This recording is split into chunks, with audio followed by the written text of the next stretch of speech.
KO debate series. We lit tonight. Y'all come through, man. Y'all know how we gonna show up and show out. See y'all all in the building.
Yo, what's going on with y'all, man? It's your boy KO.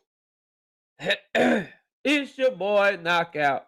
KO 86. Knockout Boxing. Knockout 86. Whatever you want to call me, I'm alive. I'm here. We back. And welcome to another Under the Weather episode of Knockout Boxing 86 TV, man. We here. Smash the like button, bro. Smash the damn like button. Give me a second.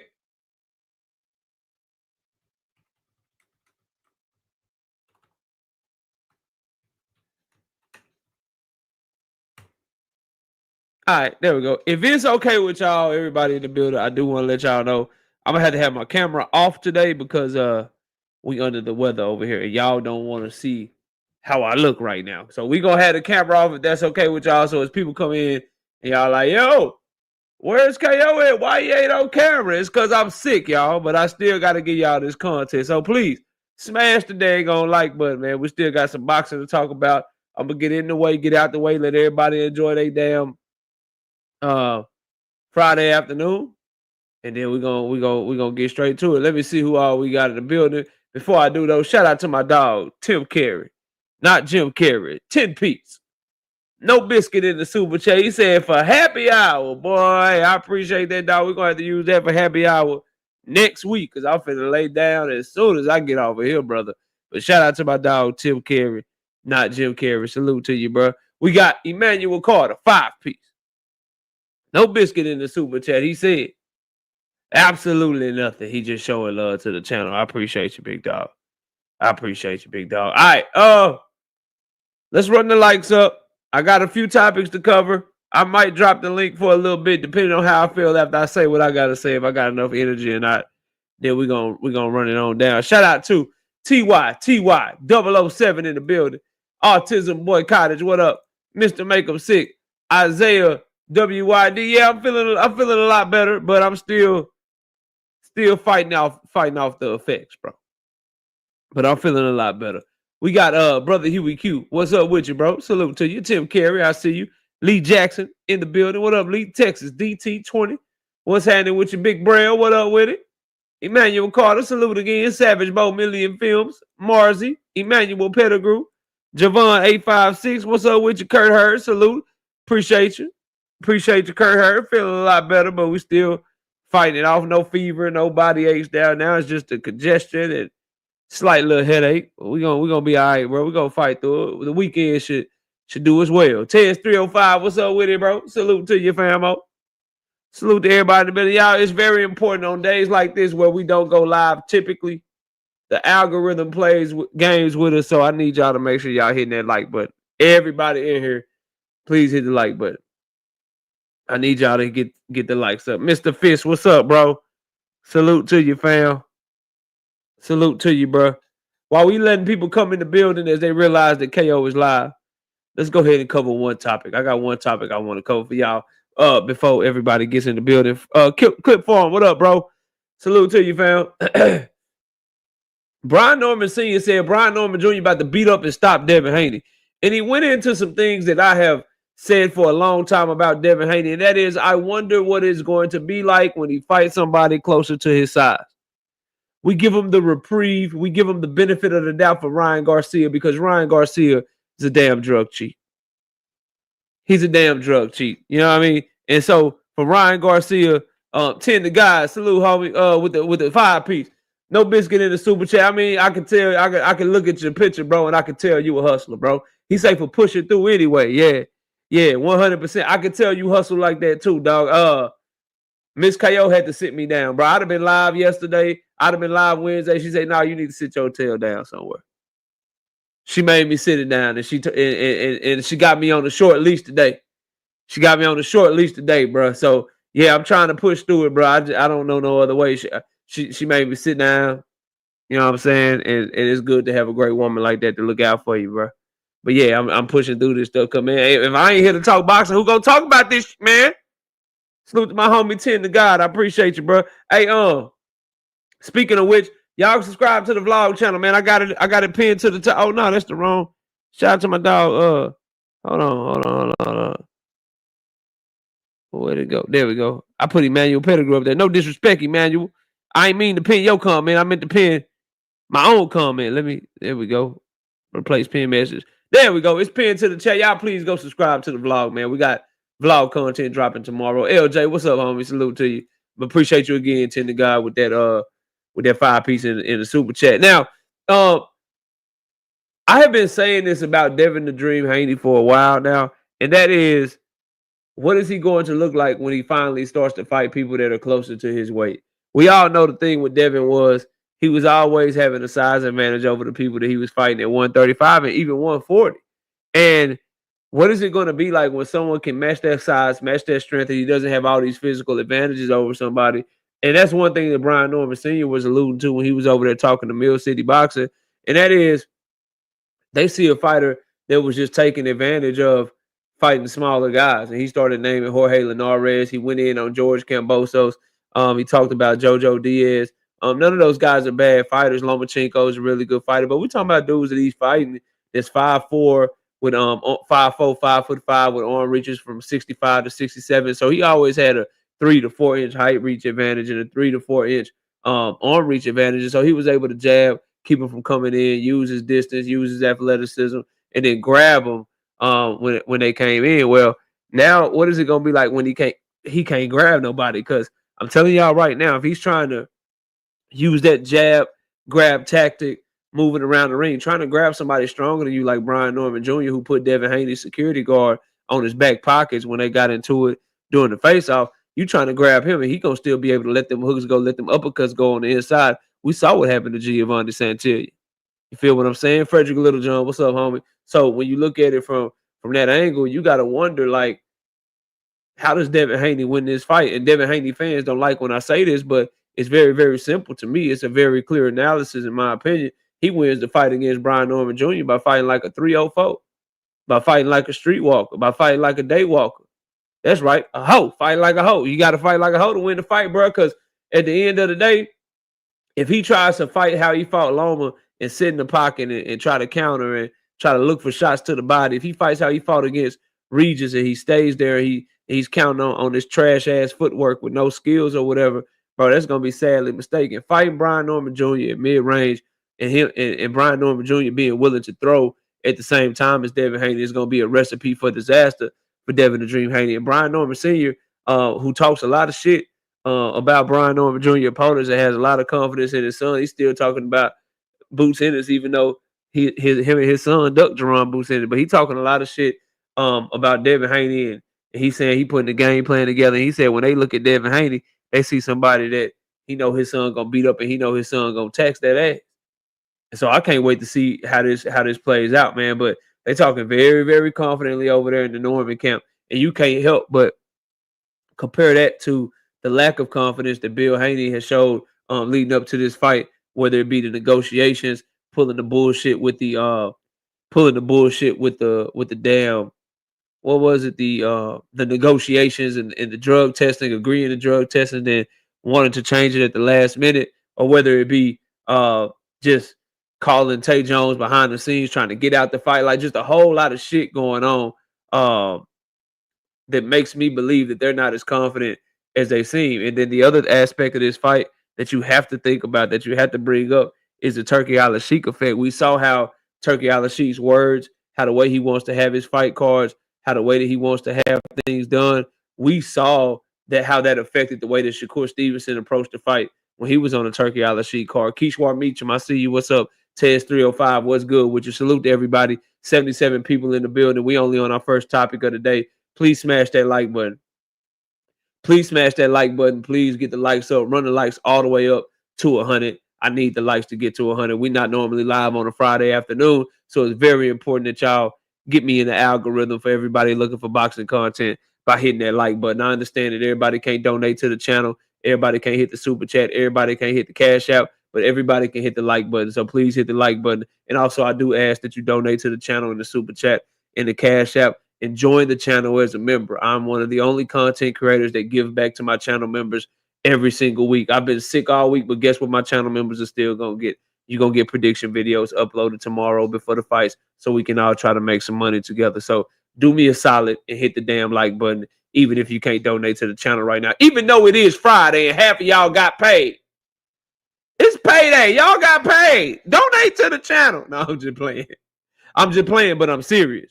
But y'all can hit that like button. Please run the likes all the way up for your boy. Anyway, back to what I was saying, the Turkey Alalshikh effect. When you look at how Shakur Stevenson fought in the Williams and Opetaia fight, and the effects that the Tom and Jerry comments that Turkey Alalshikh had on Shakur Stevenson, really kind of affected the way that fight card played out. It affected the climate around that card, and people were wondering, myself included, about how Shakur Stevenson was going to approach that fight. Now you fast forward, remember the Devin Haney card that he had against Jose Ramirez, where they was in the middle of the street in Times Square. Devin Haney was part of the big flop of a weekend that they had, Cinco de Mayo, that Monster anyway had to come in like the monster that he is and save the whole weekend. Remember, on that Friday, that was the catastrophe of a card that Devin Haney and them fought on, where they was in the middle of the street in Times Square. Then on Saturday, that was the bogus ass Canelo Alvarez card where William Skull was in that bitch like Usain Bolt running around the ring. This is going to be the first major fight since Canelo fought in Saudi Arabia that's going to be back in Saudi Arabia. And that's different over there. That's entertainment, circus show, clown show that he's doing for the higher ups over there. And they not trying to come over there and see no boring ass shit. All them dudes, they got the same outfit on, the white robe with the shit over their head, the turban, whatever that is on their head. Them boys ain't coming over there for no bull crap, bro. So it's gonna be very, very interesting. Number one, to see the Turkey Alalshikh effect on this fight, to see how everyone approaches these fights, and to see in a close fight where somebody's being aggressive and somebody's fighting more negative, who the judges are going to give those rounds to. So it's a lot of good things surrounding this fight to talk about. Josh 803, what up, homie? Back like I never left. You feel me? We working. Even though I know I sound nasally and shit, that's because I am still sick, but we gonna work. So that's something that I'm very, very interested to see. With how G Mills, what up? With how Devin Haney approaches this fight. I think I saw somebody put it in the chat. It was my dog Tez 305. He says, "Yeah, I'm really curious on how Devin approaches B Norm. The only way he can approach him is humbly and with a level head. And what I mean by that is You got to be humble, bro. You can't have none of the mental lapse between you and your daddy that y'all had with Ryan Garcia. Understand the danger in front of you, bro. Understand the threat in front of you. And you got to not worry about KO. KO don't like you anyway, bro. Half of the people in this chat, we don't fuck with you anyway. So you can't worry about us. Don't worry about trying to be entertaining. Don't worry about trying to gain no fans. You're not going to gain no fans, bro. You got 23 fans, bro. And 21 of them exist on YouTube. You ain't going to be a superstar, bro. You're not going to be no pay-per-view star. You're not going to be selling out arenas. You will not be a superstar. Can you be world champion again? Possibly. Can you continue to make a living and make generational wealth for your family? Possibly. But you ain't going to be no superstar, so quit trying. Just get in that bitch box like a hoe. You know what I mean? Jab, move. Move, jab, jab. Move, jab, feint, jab, move, jab. Jab, move, feint, jab, grab. Break us up, referee, now watch me tie up. Break us up, referee, now watch me jab. Feint, for jab. Jab, feint, jab. Jab, now move. Jab, move. Don't throw the right hand and open you up. Don't throw the right hand and open you up. Don't you throw the left hook, you gonna get caught. Don't throw a left hook, you gonna get caught. Jab, move, jab. Jab, move, jab. That's what the fuck he gotta do, bro. Straight up. That's what he gotta do. That's all he can do. Shout out to 10 with the 2-piece in the super chat. He say, Rip, stay live till I finish these miles, KO. Hey, man, I'm going to stay live for as long as I can. For as long as I can, brother. Once this medicine wear off, shit, I'm out of here. I'm telling you right now. Once this medicine wear out, dog, I'm out of here. I'm telling you right now. Please run the lights up. So, that's what I think of. That's where I'm at with Devin Haney and Brian Norman right now, bro. The Norman seem very confident. The Haney's not so much. And I wonder if people are going to start talking about this fight. Everyone's focused on Tank Davis and Jake Paul. Everybody's talking about Shakur Stevenson right now. Ain't nobody talking about motherfucking Devin Haney, Brian Norman, David Benavidez, Anthony Yard, Jesse Bam Rodriguez, and Fernando Martinez. That's me. What's up, bro? Salute to you. Salute to you, bro. Y'all please run the likes up, man. Please hit the damn like button. Let's get them scragglers in here. WMS says, KO, what you tripping on? Add some vodka. What's vodka, bro? What are you talking about? You talking about vodka, like alcohol? What you talking about, bro? What you talking about, bro? So you can't wait for Haney versus Norman. Yeah, that's going to be a good scrap. It's all about if Devin got PTSD or not. That's another thing, bro, his mental that I don't trust. Y'all can miss me with the, oh, shit, he just trying to save for the Ryan Garcia fight. That boy looked mentally shot, shell-shocked, scared. You know what I'm saying? He looked like he was worried for his life with Jose Ramirez washed up ass in front of him. Y'all think he ain't going to be worried for his life with somebody like Brian Norman Jr., young, fresh, in it, prime, powerful, knockout of the year candidate, knockouts 2 years running, bro. He knocked out Saki this year. Last year, he knocked out Giovanni Santilli. That boy got the knock, man. That boy confident as hell, bro. Boxing Disciples, what up? Donald Favors, what up, bro? Josh say, KO, do you think that card would have more? But hell yeah. That's like I said, Turkey don't know what the hell he doing. Bruh, if you got a card with Anthony Joshua, Tyson Fury, Chris Eubanks Jr., Conor Benn, Carl Frampton, Josh Warrington, and Josh Taylor on that bitch, guess where you should put that bitch? In the UK somewhere. This man got a card with Jesse Bam Rodriguez from San Antonio, Texas. David Benavidez from Phoenix, Arizona. Devin the Dream Haney from California or Nevada, depending upon what narrative that nigga want to push. You know, he from two different places. He, you know, wherever, whatever suits the narrative. You got fucking Brian Norman Jr. from Georgia. All these people, bro, from the U.S. And they like, yeah, we're going to put the card in Saudi Arabia, bro. That's like having a card with Junto Nakatani, Kenshiro Taraji, Monster Inui, all on the same card. And they like, yeah, bro, we about to have them fight in Hawaii, nigga. Just stupid shit like that, bro. BBO, what up? Meanie Riley, what up? Just dumb shit, bro. Dumb shit, dog. That I will never understand why they moving the way they moving over there, bro. Anyway, moving on, dog. Moving on. Opetaia versus David Benavidez. Shit. To me, this is like Gervonta Davis versus Abdullah Mason. I cannot in good conscience push for this fight because they two of my favorites. It's like watching my kids fight. It's like watching my kids fight, bro. I can't do it. But is this what David got to do to get smoke? This man can't find no smoke at cruiserweight, at light heavyweight, or... Oh, shit. Y'all give me a second.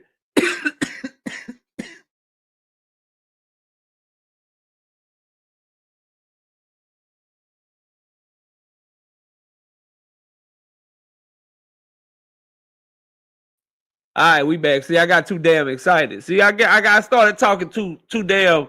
I started talking, getting too damn passionate, bro. I started getting too passionate. Shit.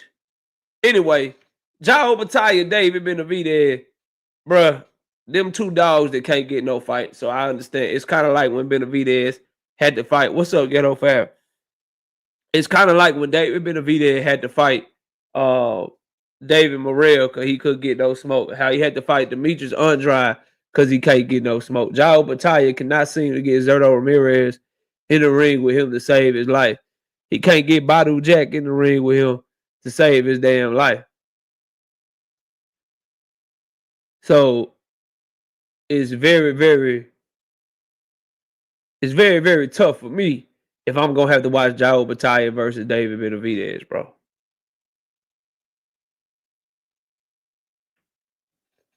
Najee Lopez is a good fighter. That'd be a good fight. I don't think he could do nothing with David Benavidez, though. Najee Lopez will have a puncher's chance, though. He's a Pro Box TV fighter. So he'll have a shot in that fight because he's so athletic and so powerful. But as far as like boxing and working with David, he can't box and work with him. He has no way to really win rounds. It could look a lot like the David Morrell fight, or a little bit worse if he can't handle himself as well as David Morrell can handle himself. But he could really get beat down in that fight if he don't catch David with something to change the fight. David Benavidez, in my opinion, is somebody that even for Opetaia, you got to hurt him. If you can't hurt David Benavidez, you got no shot to win rounds with him. He's too aggressive. He's too willing to take risks, and he has a very high work rate and a very good gas tank. You can win rounds early. You can win rounds early, but eventually he catches up to you and makes you fight. And in those moments where he's making you fight, he wins those exchanges. So unless you can hurt him in the middle of one of those, you ain't got no shot to win the round, bro. But Opetaia versus David Benavidez would be a hell of a fight. A hell of a fight. It just depends on how David looks at cruiserweight. And it depends on how Opetaia looks the back half of the fight. But I would really like for David Benavidez, Bivol, bro. Dimitri Bivol, bro. Dimitri Bivol better be somebody. Will y'all please fight David, bro? They really got David looking like a boogeyman out here. Teach, I see you. VA Bell Abuse, what up? They really got David Benavidez looking like a boogeyman. I just want to say we got 100 people in here, but do we have 100 likes? I just want to stop and I want to ask real quick. We got 100 people in here. Do we got 100 likes? In the meantime, too, y'all see it pinned to the chat. We got the vlog channel pinned to the chat. New vlog dropping tomorrow. So y'all please be sure to subscribe to the vlog channel to get a behind the scenes look at what I be doing every day with my baby, Miss KO. William Old School, what up? 69 likes. That's not enough. Can we get 31 people to hit the like button real quick, bro?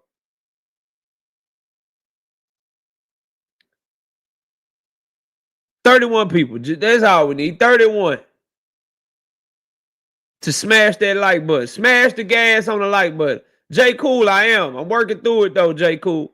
Smash the like button from your burner account, J. Cool, since I'm doing this shit sick, J. Cool.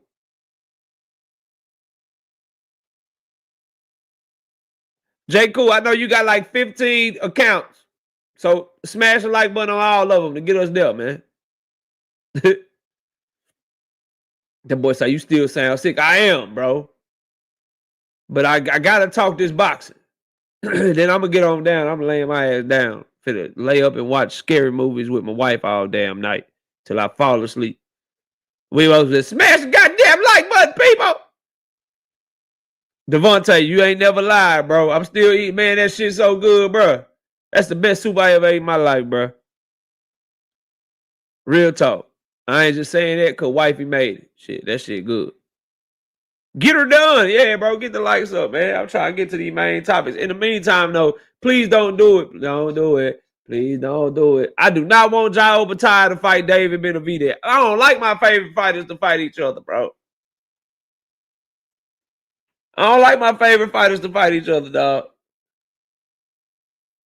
Drink more water. What's good, homeboy? Salute to you, fam.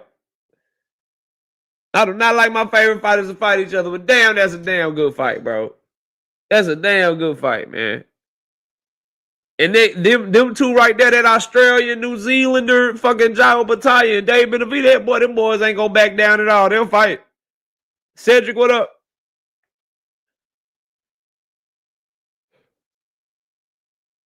Leo Stays, what up? Where we at on the likes, man?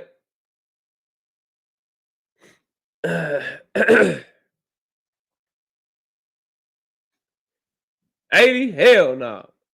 It's not enough, bro.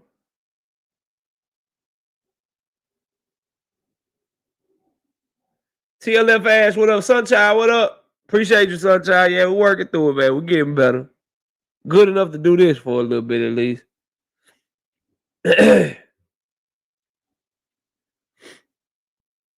We got 110 people in here, man. We gotta get the likes right, bro. I'm waiting on the like. They say I got 81. I need 19 people to hit the like button. Say they won't be fighting anytime soon, but we got a lick on December the 6th. Jaleel about to dog walk a bum at 40, yo. Yeah. Yeah, I feel that, bro. We got a lick next week, too. Jerome Bootin is about to put hands and feet on this bus driver, use limo car driver. Lemon, Lime, whatever this nigga name is. Boo's about to dog walk this boy. Oh, Jai versus his mandatory. Okay, Jai Opetaia. Yeah. He fighting the dude, the 23-0 dude. Yeah, they announced that fight. And he was talking about David. That's why I'm talking about the David shit. I got you. Yeah, I think everybody at cruiserweight is a lick for Jai, bro.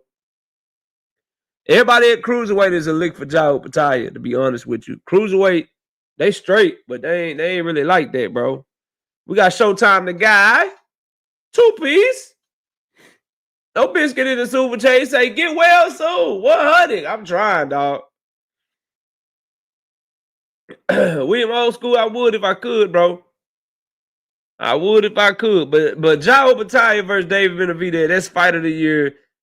Great fight written all over it. But I really want to see David, like, I want to see that fight. They need to let my boy David become undisputed at 175. They need to let Jai Opetaia get his work at cruiserweight, and then boom, them boys can meet up. But they both got work on their hands that they need to be handling, bro. It says here we got 87 likes. How many likes y'all got on there? Maybe my shit is slow.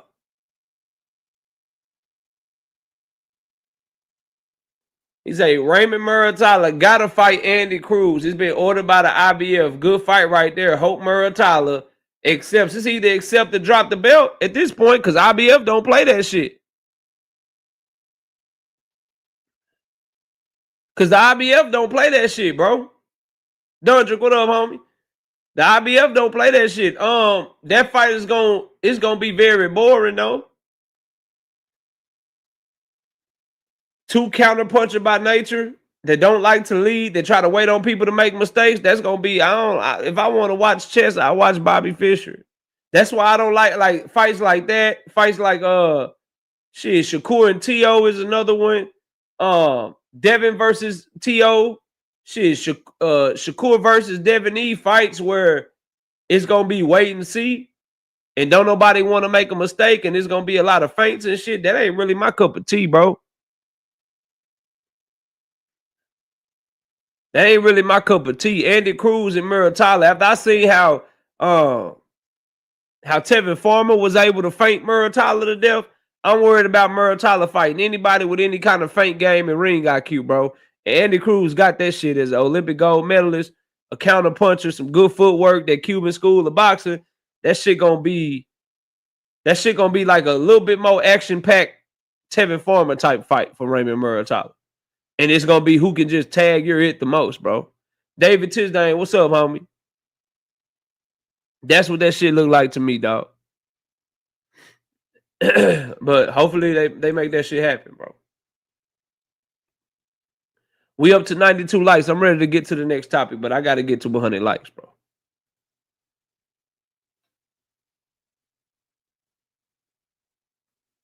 He say, bro, Bivol, the undisputed champ, and had back surgery. How is he ducking it? Man, that nigga dropped his belt to not fight David. And he had back surgery for something. He say been bothering him for years. Back surgery was good enough to fight everybody except when David come a calling, bro. Nah, that boy duck, boy. That boy know what David did to him in them sparring sessions. David be putting paws on these boys, man. You got to look at it like this, bro. At this point in their careers, you got two pressure fighters. Benavidez and Benavidez. Bivol barely escaping Benavidez. At this point in Benavidez's career, the only thing he do better than David Benavidez is punch hard, bro. Now you put Bivol in front of David Benavidez, closing that distance, able to cut the ring off better, has faster hands than Benavidez and a better gas tank because he in his 20s and Benavidez 40 years old. A nigga know what it is, bro. David fuck around and stop Bivol, bro. Straight up, Benavidez almost stopped him, and he can't punch nearly as much as David, and he ain't gonna be as relentless as David, bro. David gonna have Bivol out there, bitch. Shit, boy, what? David gonna have Bivol out there hole looking like a straight sucker. He know it, bro. That's why he trying to chill. And what he want to do, he don't really want to see neither one of them for real, but what he trying to do, like Drink said. Like Drake said, what he trying to do, nigga? Look, all right, shit, let me let Benavidez and Benavidez fight each other. I'll fight one of them niggas. But the prospect of having to fight both of them, like shit, I got to do my rematch with Benavidez. Then if I beat him, I got David next. Nah, Turkey, let them fight each other. Let them fight each other. That's why more than likely they on this same card in November. Since Canelo got his little surgery trying to make excuses for how Terence Crawford cooked his ass, the February date is open, and they may be putting Benavidez versus Benavidez on that February date for the WBC title. The winner gets Bivol in the summertime of 2026. That's how the 175-pound division would go if KO was running shit. That's all I'm saying. That's all I'm saying, bro. But salute to the homie Sunshine. Ruben said, I like old Bivol, though. Bivol a dog. Bivol can fight or whatever. He got a good jab, good distance control. He know how to move in the ring. He just don't be looking like nothing special, fam. Like, I really feel like he waited. I feel like if he'd have caught Benavidez, bro, if Benavidez could have got him, like, at 35, 36, like 3-4 years ago, when he was really trying to fight him, Benavidez would have cooked his ass, bro. He would have cooked that boy. He aged Benavidez out if we being real.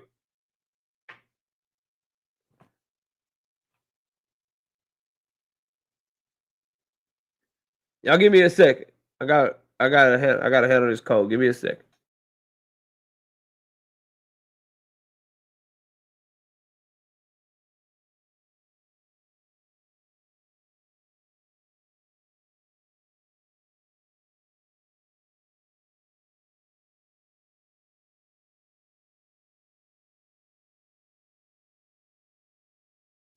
All right, I'm back. 93 likes. Nigga, I need 7 people to hit the like button. Just 7. Just 7, bro. And we cooking up. AD Solo, what up? I ain't seen you in a minute, homie. Salute to you. Salute to you, bro. 94 likes. We need 6 people to hit the like button. OKO ain't usually live at this time, so I don't expect to be in the algorithms much, but y'all can help me out by getting the likes up, bro. Hustle Man, what up? Blue Hustle Man, hit the like button when you come in, bro. 3 people.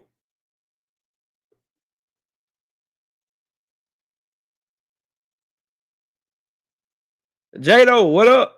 Hit the like button when you come in, man.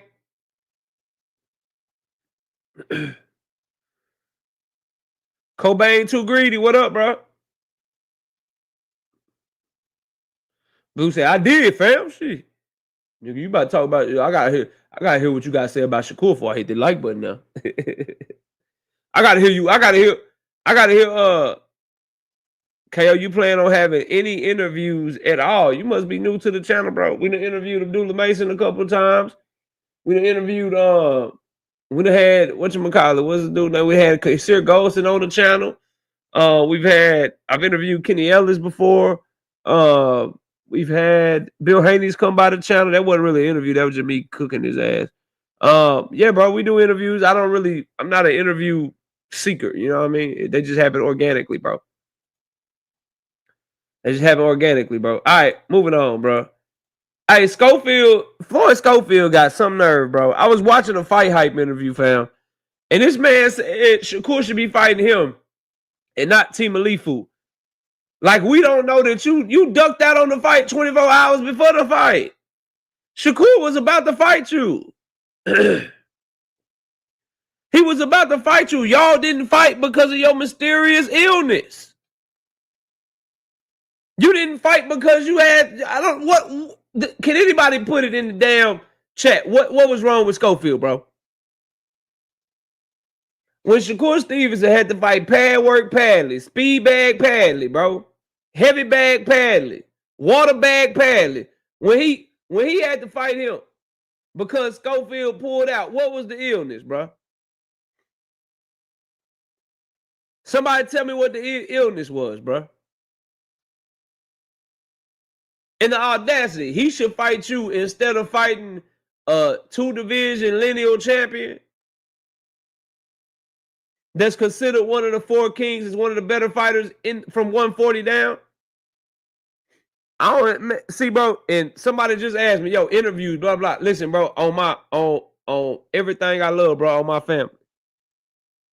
The only way I would ever have like an interaction with Floyd Schofield on this channel is if they didn't like what I was saying and they hit the link and we debated or we had a conversation.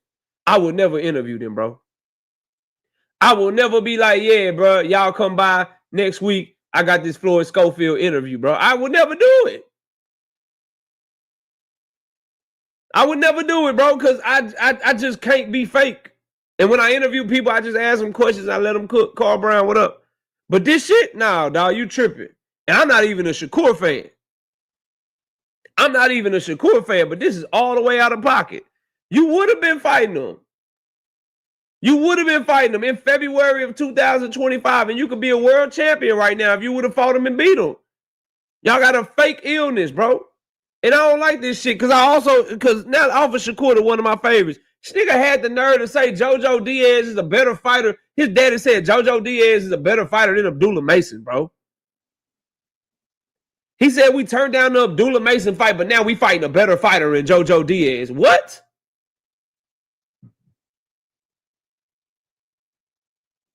What?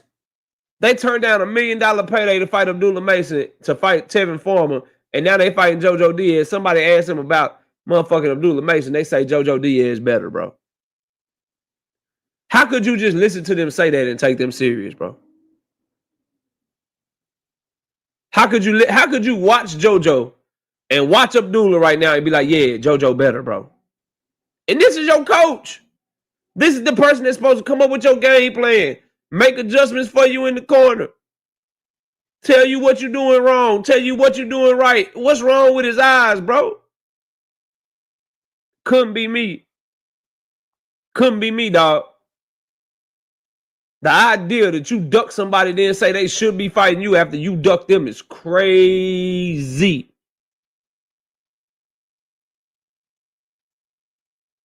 Crazy. Ruben says, I think he'll give Shakur fits. Possibly, but they don't believe it. That's why they fake the illness. That's why they fake like they was sick. Nardi, what up, homie? That's why they fake like they was sick, bro. They fake like something was wrong with them. I still, what's the, bro, anybody can take a picture in the hospital bed, bro. And that's what people get misconfused. The British Board of Boxing Control did not cancel the fight because of an illness or because something was wrong with Schofield. They canceled the fight for liability reasons because they found out that he went to the hospital, bro. People like you got like people don't really understand like there's a difference there. It's like the Ryan Garcia situation. They didn't suspend Ryan Garcia for cheating. They suspended him because he didn't tell them what he was taking because they couldn't prove that he was cheating on purpose.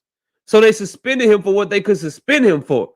They called off the fight not because Schofield proved that something was wrong with him, but simply because he went to the fucking hospital and they didn't want something to happen to him. Because if you go to the hospital and he gets in the ring and Shakur Stevenson puts paws on him, then now you can be sued because they're going to be like, yo, you know this dude went to the hospital and you let him fight anyway. That's what it looked like to me, WMS.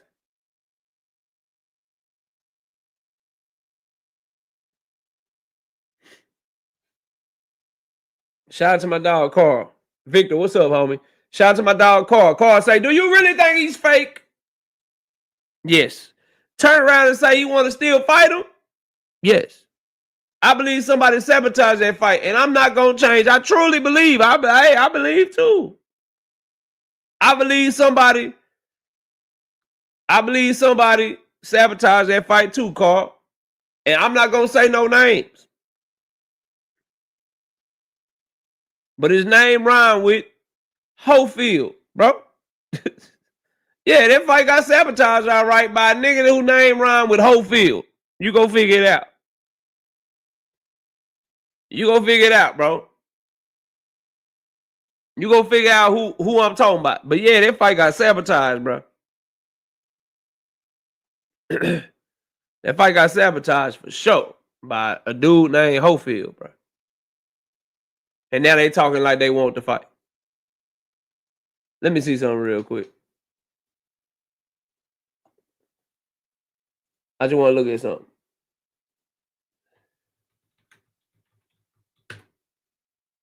That pump faking and shit don't work with me. Cause see, I know the rules of boxing. Let me just see. Let me just take a look. Let me just take a look one time for the one time. Two times for the two time. Oh, here we go.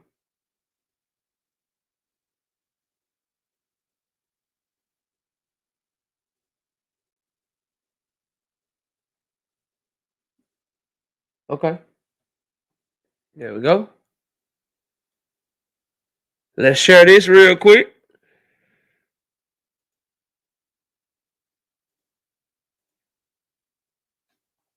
All right, here you go. That's 140. Lightweight rankings. Floyd Schofield is currently number 1 for the WBA. When he write a petition trying to get one of these champions in the ring, wake me up. When he fight Williams Opetaia, who's under his own promotional company, to try to work his way up and show that he's one of them ones, wake me up. When he accepts a fight with Abdullah Mason, who sent him $1 million offer, wake me up. I don't take him serious. Because if it was just the Shakur thing, okay, Carl, I'm rocking with you. But let's see. He pulls out of the Shakur shit. Check. He ducks Abdullah Mason. $1 million offer to fight Tevin Farmer instead. Check. He's currently number 1 in the WBA, and he's not petitioning for the biggest fight he could possibly have against Tank Davis to make Tank fight him or drop the belt. Check. He's number 3 in the IBF rankings.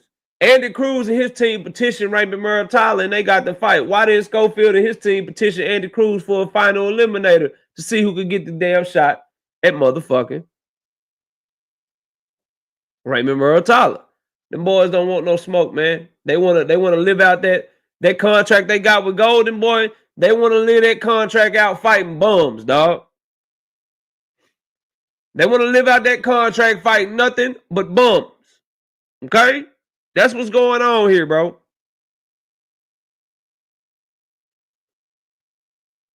That's what's going on here. Anyway, moving on. I got to have a quick resume conversation because Max Kellerman and LaShawn McCoy getting on my goddamn nerves. Like,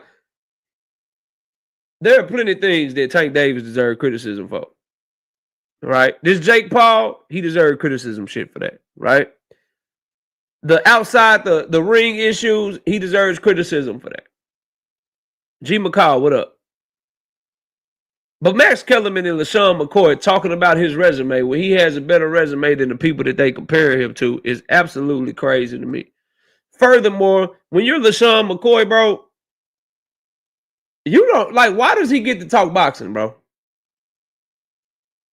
LaShawn McCoy is a failed NFL analyst that used to play football. And because he was so trash at analyzing the NFL, he came over to boxing.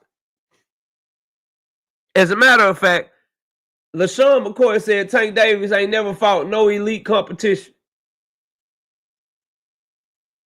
But LaShawn McCoy picked Ryan Garcia to beat Tank Davis. He said he was too fast, he was too powerful, he was too good. That's the shit I can't stand, bro. That goalpost moving shit. It's people right now on YouTube, bro, on boxing Twitter that pick Frank Martin to beat Tank. And then now they saying Tank ain't fought nobody, but he's fighting people that y'all picked to beat him.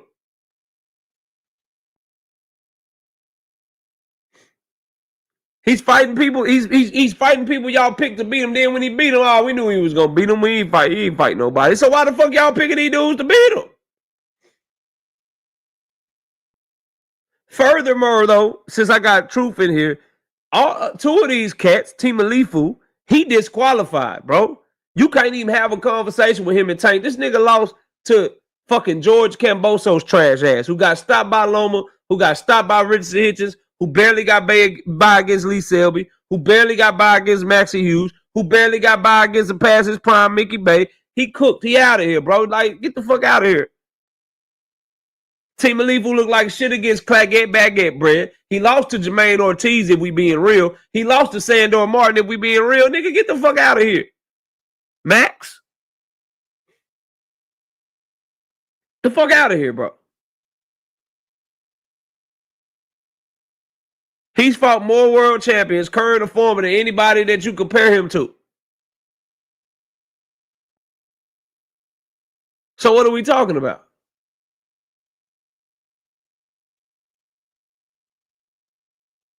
I get it, bro. We ain't seen, and I'm going to talk about this shit later on in the show. We haven't seen the fights that we want.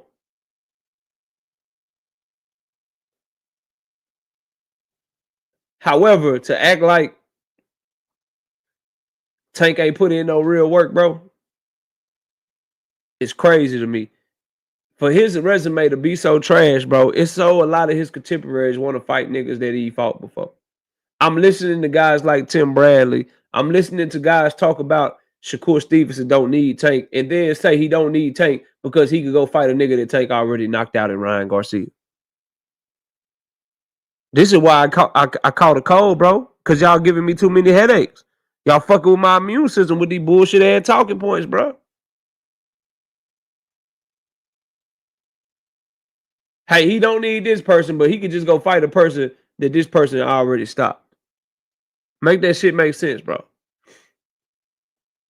It just seemed like to me Max Kellerman hates anything that has to do with Floyd Mayweather. Because he was even trying to shit on Floyd Mayweather, bro. He even was calling Floyd a cherry picker, bro.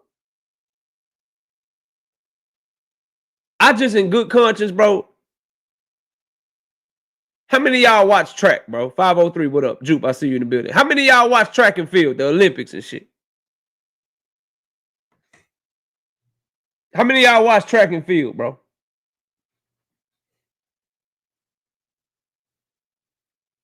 All right, Tez. Tez, do you know who Justin Gatlin is, bro?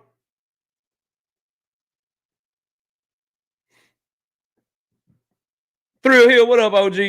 You know who Justin Gatlin? All right, bro. Is there anybody in the track space that's like, yo, Justin Gatlin is better than Usain Bolt? Does anybody say that in track? Is there anybody that watches track that's like, this nigga Justin Gatlin, bro, he better than Usain Bolt? Nobody says that, right? Only in boxing, we watch Floyd Mayweather tax Manny Pacquiao ass. And I got to watch a quote-unquote expert, and I'm using air quotes. Y'all just can't see me. I got to watch an expert, Max Kellerman, who everybody was begging. Oh, I can't wait for Max Kellerman to get back into boxing. Oh, Max Kellerman has to get back into boxing. Max Kellerman, man. I missed Max Kellerman on HBO, man. Get back into boxing. Max Kellerman. And I got to watch this. I got to watch this nigga talk about how Manny Pacquiao is better than Floyd Mayweather, bro.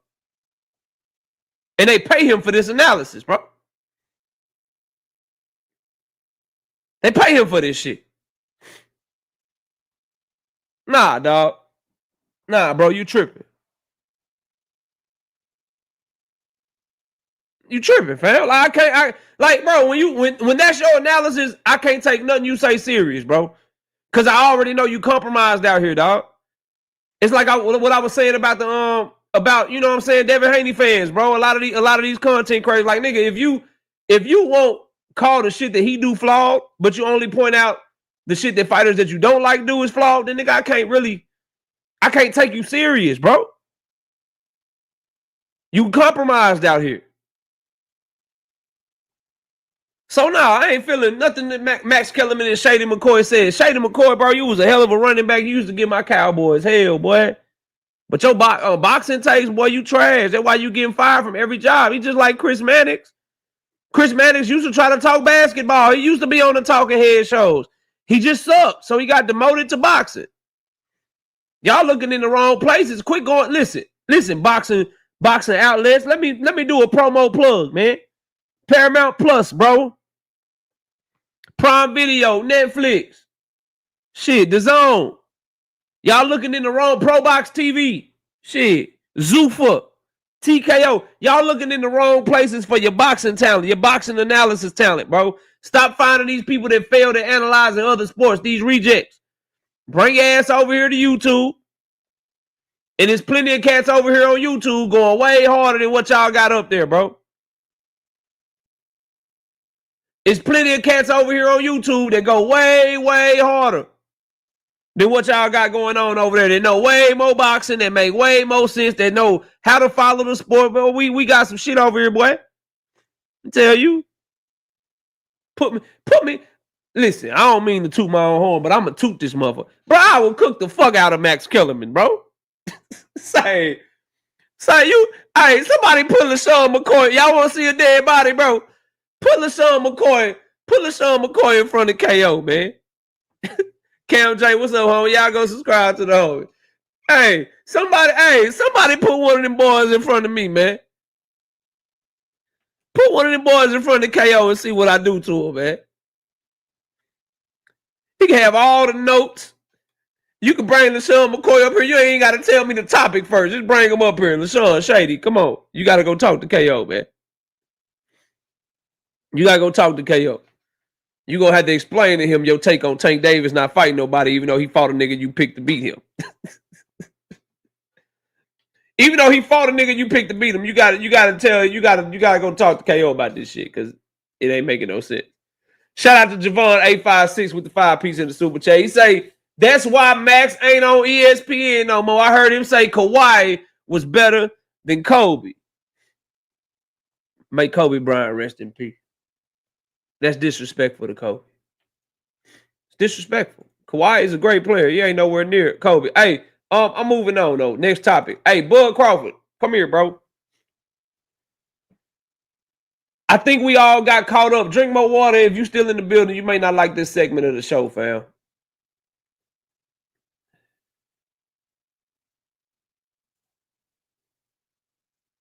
KO, you cooking nobody, my boy.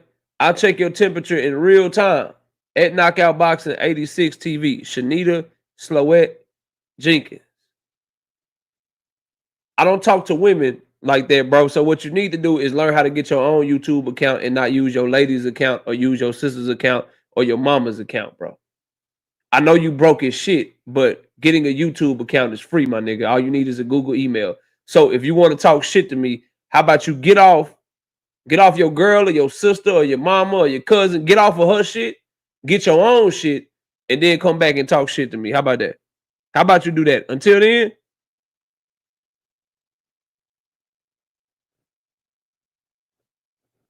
we're gonna see your ass later. How about that?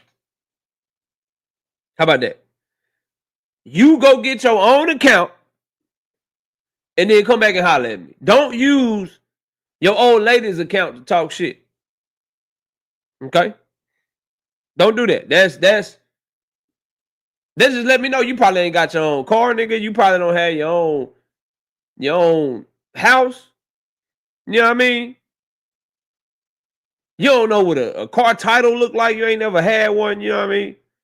You don't know what a mortgage look like. You don't know what none of that shit look like because you don't even have your own Google account, bro. You don't even know how to set up an email to be able to talk shit under your own name.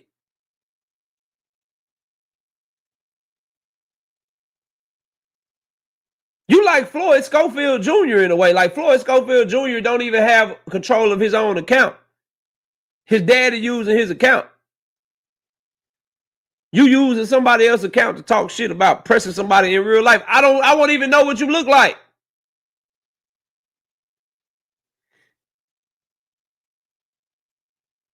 Oh, this is funny. Also, it's a lot of. Oh, this is funny. Okay. Oh, you came over from Blue Blood shit. Okay, all right. I see you. We're gonna hide you too, though. I'm sorry I had to commit that murder, bro. My fault. I understand, dog. Like, let me just chill. I'm trying to talk about Bud Crawford, bro. I want to talk about Bud. You want me to rehash some cooking?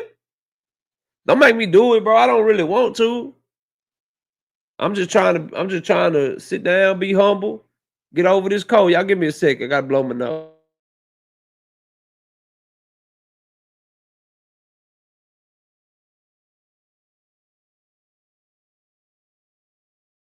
Bo hunting and boxing. What's up, bro? Done balling. I see you, fam. Y'all smash the like button too, by the way. Smash the like button, turn on your notifications, subscribe to the vlog channel with me and Miss KO, man. It's right there pinned to the link. We got a new vlog dropping tomorrow. Yeah, bro, that it's gonna happen to you. You keep doing what you're doing. It's gonna happen. Yeah, I got some, bro. We got the throat comfort tea. I got the peppermint tea. That shit got it got chamomile in it though, dog. So that shit calmed me down too much. So once I get off here, we at it. You know what I'm saying? We gonna be at it. We've been eating the chicken noodle soup the last 2 days. I'm way better than I was, bro. I ain't gonna hold you. I'm way better than I was. That's why I'm in front of y'all today. But I got the camera off because I'm blowing my nose and shit like that. You know, I know y'all don't want to see all that shit, man. Dean, what up, bro? Salute to you. Oh, I know scrapping and scrambling shit. I know. I know. Anyway, back to what I was saying. I wanted to talk about Bud Crawford because I think we all jumped the gun. Y'all hear me out. I think we all jumped the gun. We were like, yo, we don't want to see that nigga go to 168 no more. He can go down to 160, fight the champions. He go down 160 KO, he fight the champions. I'm like, yeah, bro, I think that's cool. I think he should do that shit too. I'm with that. But then I remembered the context and the landscape of boxing. And something that I told y'all would come to fruition is coming to fruition. It's looking like Janabek about to fight Erislandy Lara on that PBC card. In the landscape of boxing right now, at the middleweight division, 160 pounds, Top Rank and PBC hold all the cards. And what are Top Rank and PBC doing? They've come together to try to merge and try to combat Turkey Alalshikh. They're trying to compete against them. Randall 700, what up? So, with the champions at 160 pounds, what do you think is more likely? They let one of them fight Bud Crawford? Or they have Janabek versus Erislandy Lara fight Carlos Adames? Is this confirmed? Because that would be fire. I don't know if I'm Carlos Adames though, Drink. After what Turkey did with me with Hamza Shiraz, after what he did with me with Hamza Shiraz, do I want to fight on another Turkey card if I'm Carlos Adames? Maybe the money just too good. Maybe the money just too good. And see, now I know you bullshitting. So Bud about to fight 2 times next year? Come on, bro. Come on, bro. Now Bud gonna fight 2 times next year. All I'm saying is this, bro. All I'm saying is this, fam. Janabek versus Erislandy Lara is a natural headway into undisputed for the winner, especially if it's Janabek, to fight Carlos Adames. Because Carlos Adames and Erislandy Lara are too close. They've already said they're not going to fight. All I know is the last time we were in this situation, Top Rank and PBC, they don't play that shit. They don't like just giving up their belts. Right? They don't like just giving up their belts. Top Rank and PBC, when they get control of a division, they try to keep that shit, bro. And this fast forwards me to that Team Alifu Shakur shit. I'm not so sure about that shit either, because if Top Rank is going to have Team Alifu lose, it's going to be in their new endeavor with PBC, or he going to lose to Keyshawn Davis so they can keep control of that belt. They not trying to have Shakur have control of that belt and he ain't signed the Top Rank, bro. So we might be speaking too fast. Maybe they replace whatever plans they had for Canelo and they replace that with Bud Crawford. Maybe Bud is going to be fighting Hamza Shiraz. Maybe Bud is going to fight the Eubanks versus Conor Benn winner for big money and shit. Because 160 is looking like PBC and Top Rank trying to sew that shit up. It's looking like they trying to show that shit up, bro. Shout out to Anton Zegler. 5-piece. No Biscuit in the super chat. He said, KO, never lose your integrity. It's needed in this space. I got you, bro. He say, hashtag go Cowboys. Yeah, we got Jadon Blue playing this week, man. We finna turn up, nigga. Jadon Blue making his debut. We about to turn up. George Pickens, second best wide receiver in the league behind CeeDee Lamb. We got the best number 1 and number 2 receivers in the game.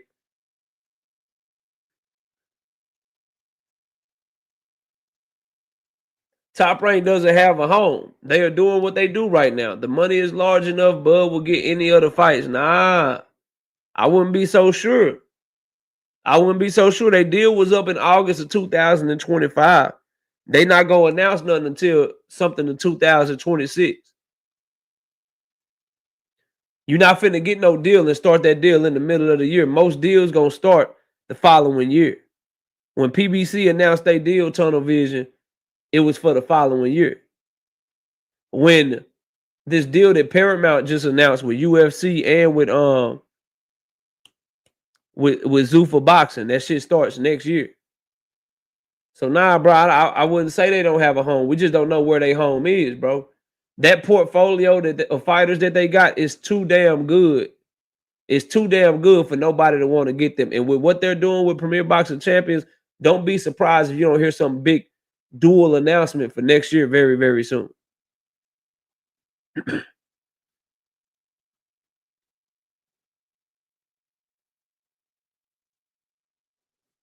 So I can't wait to see what Bud Crawford does. Now I'm gonna say this: he deserves an opportunity to go for undisputed at 160 pounds. But we know boxing don't work that way, bro. We know that boxing politics is gonna have a hand in it, bro. We know in boxing that politics is gonna always reign supreme. And if you got Bud Crawford on your hands and you know that your fighter is probably not gonna win that fight, let's just be real.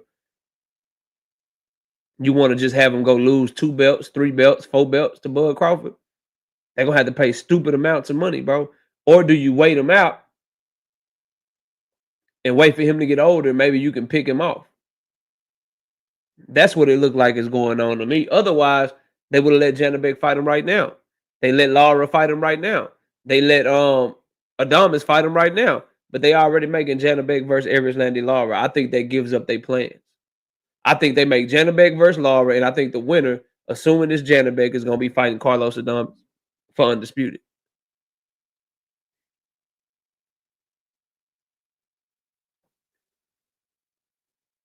So I'm going with the Canelo plan. Canelo's gonna be out with his surgery. Bud gonna fight like motherfucking Hamza Shiraz or some shit. Bud gonna end up fighting motherfucking Conor Ben, Chris Eubanks or some shit. I think he on the outside looking in, especially with the shots he took at PBC. That boy was taking shots on that interview. Bow, bow, taking shots, bro. Super shots.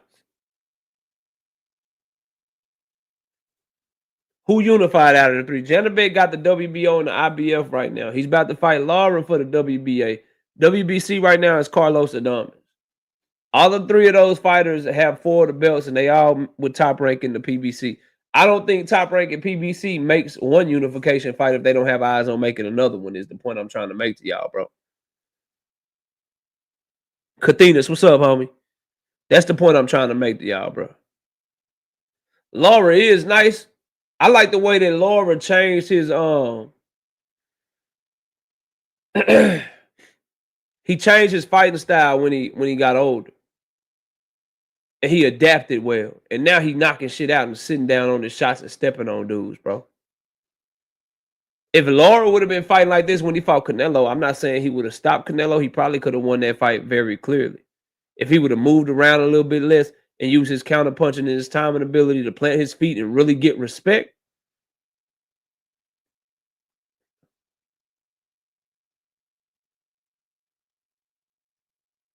Could be something crazy. He could have did something crazy that day. Shout out to Big Dog Willie with the 2-piece in the super chat. Pacquiao versus Tank, spring 2026. No Roach rematch. Roach got some Pitbull Cruz problems. I did a video on that though. We're gonna talk about it. I got the PBC plans revealed topic coming up. We're gonna talk about it though, bro. Salute to you, Big Dog Willie. But y'all let me know what y'all think in the comment section, man. I think Bud Crawford could be on the outside looking in at 160 if the suits have their way. I think you're right. I think money can talk, and if Turkey's willing to like super duper overpay, then Carlos Adames specifically could go against those plans. But that's probably what it's going to take, because I think if Top Rank has their way, I think if PBC has their way, they just assume have an undisputed tournament, do their stuff on their own, and maybe Bud gets the shot at the end once he's a year older. You know, maybe they try to wait him out till he's 40. Janabek gets some valuable experience against guys like Lara, guys like Carlos Adames. Bud Crawford becomes 39, 40 years old, and maybe they think Janabek has a better chance to pick him up. I think it could be a long road, is what I'm saying, bro. Paid in Full says, salute, KO. What I don't understand about Bud is how is he shitting on PBC when Bob was the first person to say he lost money on Bud and that he can sell, that he can't sell and he difficult to work with. And I'd add to that, he also said he could have bought a house in Beverly Hills with the money that he lost on him. Bud Crawford has no problem showing you respect. He has no problem showing you respect. He has no problem doing any of that shit. Bowing down to you, placating to you, being humble with you, being the B side. He has no problem doing that shit as long as you ain't his skin color and from his culture. Yeah, that's the answer to your question. The reason he'll go at Al and not Bob Arum is because Al Heyman is from his culture. See, if you're from Saudi Arabia, if you're Jewish, you know, and a lawyer, if you're a UK dude like Amir Khan, if you're Mexican, like Canelo Alvarez, he has no problem. Has no problem doing that. No problem whatsoever. However, if you are the color of Al Heyman or Earl Spence, then he'll disrespect the shit out of you. Say that's effed up, KO. Cool, yeah, it's messed up. Am I lying? I mean, that's cool. Am I lying?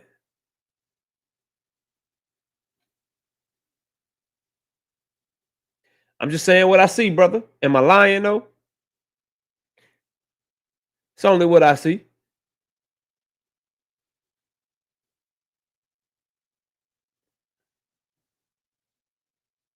You let me know.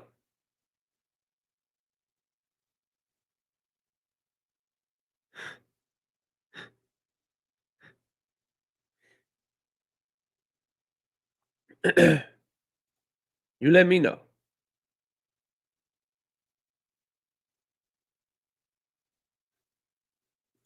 Nah, they disrespected him too. But the question was, why?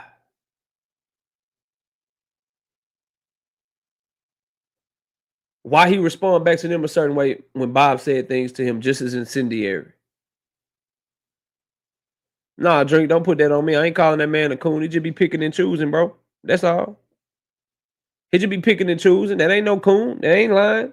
He has not disrespected Bob ever nearly the way that he disrespected Al Heyman. Straight up.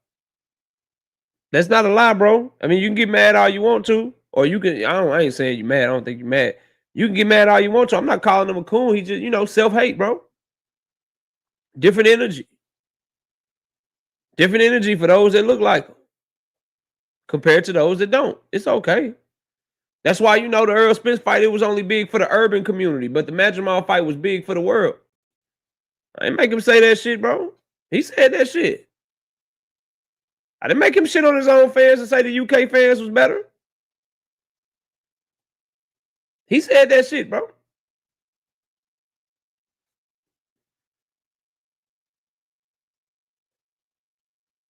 But, still a great fighter. Pound for pound, number one.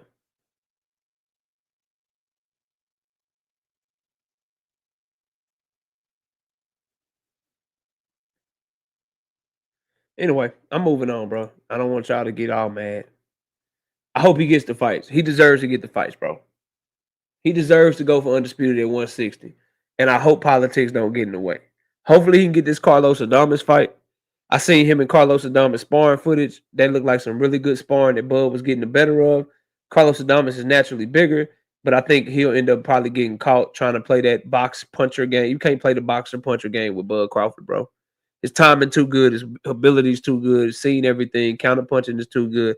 I think he does something to Carlos Adames nasty. Of all those guys, Janabek probably has the best shot if he can catch Bud when Bud is old enough. Um, but if he can get that Adames fight while Janabek and Lara are handling their business, and then Bud fights the winner of that fight for undisputed, that's only 2 fights. He can get that done before he's 40 and ride off into the sunset. He definitely deserves that fight, bro.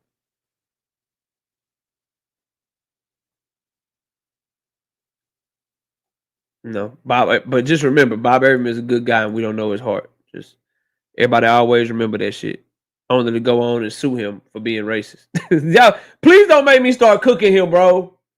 I know I'm under the weather, but if y'all keep typing in my damn comments, bro, I'm gonna have to go. And I really want to move on. Just remember that Bob is a good guy and we don't know his heart, and then you turn around and sue him for being racist, bro. It's like, dog, dog, dog, dog. Nah, I don't play video games, bro. I don't play video games, fam. My son does, but I don't. I used to. Hopefully, I can retire one day, and when I retire and I'm done working and shit, you know what I mean? I can ride off into the sunset and play video game. But right now, I got a lot of work to be done, dog. Got a lot of work to be done. Moving on though, y'all. Let's keep the show moving forward. Tank and Shakur have to fight or else. I seen Tim Bradley.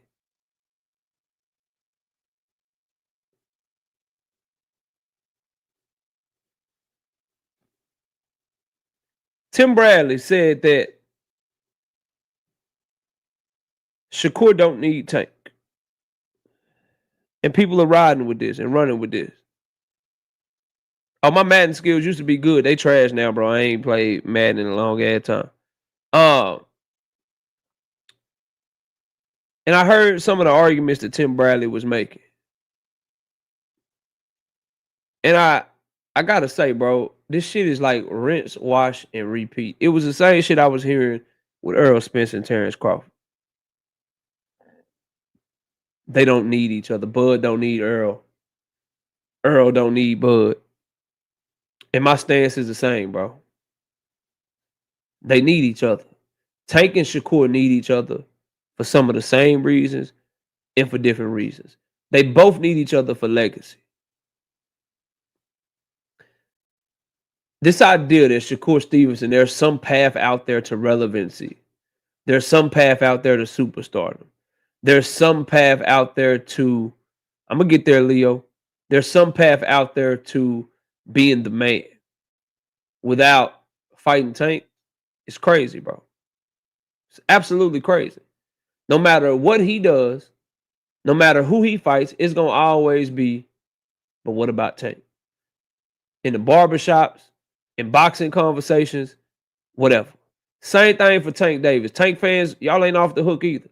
This idea that Tank can just fight Jake Paul and ride off into the sunset and everything be okay, y'all niggas is bugging. I'm going to tell y'all this. In boxing circles, bro, if Tank fight Jake Paul and then run the fuck off, right? And he never comes back, niggas ain't going to be talking about what he did to Leo Santa Cruz. They're not going to be talking about what he did to Jose Pedraza. Not going to be talking about what he did to Frank Martin. They're going to be talking about, oh, that's the cat that fought Jake Paul. So from a legacy perspective, cats in the city, bro, Tank ain't going to be able to go nowhere in Baltimore without, yo, what's up with Shakur, bro? Like, we need you to fight. Like, he's getting it right now. That's why he's so fucking mad. Trust me. Some Baltimore homies in the chat, they'll tell you. So from a legacy perspective, they need each other, bro. I don't give a fuck what y'all tell me. I don't care what Tim Bradley say. You can't say Shakur don't need Tank. He could just get a big money fight with Ryan Garcia. You mean the big money fight with Ryan Garcia, where Ryan Garcia's only big money fight was with Tank Davis? You mean the big money fight with Ryan Garcia, who just got done losing to Rolly Romero, fighting in the goddamn venue where there were no fans in that motherfucker? That Ryan Garcia? A Ryan Garcia whose stock dropped so fucking much. Whose stock dropped so fucking much that they canceled the goddamn Devin Haney rematch because his stock was in the goddamn shitter. That's the fight. That's the one that's going to prove he don't need Tank. Get the fuck out of my face. Timalifu Telefimu, that's the one? The nigga who can't even fight in front of more than 5,000 people in his own city. That's the one. I think the boxing game and a lot of people are trying to move on so bad, not realizing what the fuck you trying to move on from, bro. Yes, that's what he said, Juke. How is that? How is Timalifu, who already lost to Cambosos, who's not a big name to anybody, how is that the one that's gonna prove you don't need Tank, bro? Y'all boys is tripping out here, man.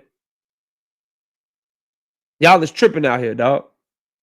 Furthermore, with Shakur, he needs Tank more because not only does he need Tank for all the legacy stuff I just mentioned, we don't even know if Shakur gonna be on the main event again, nigga.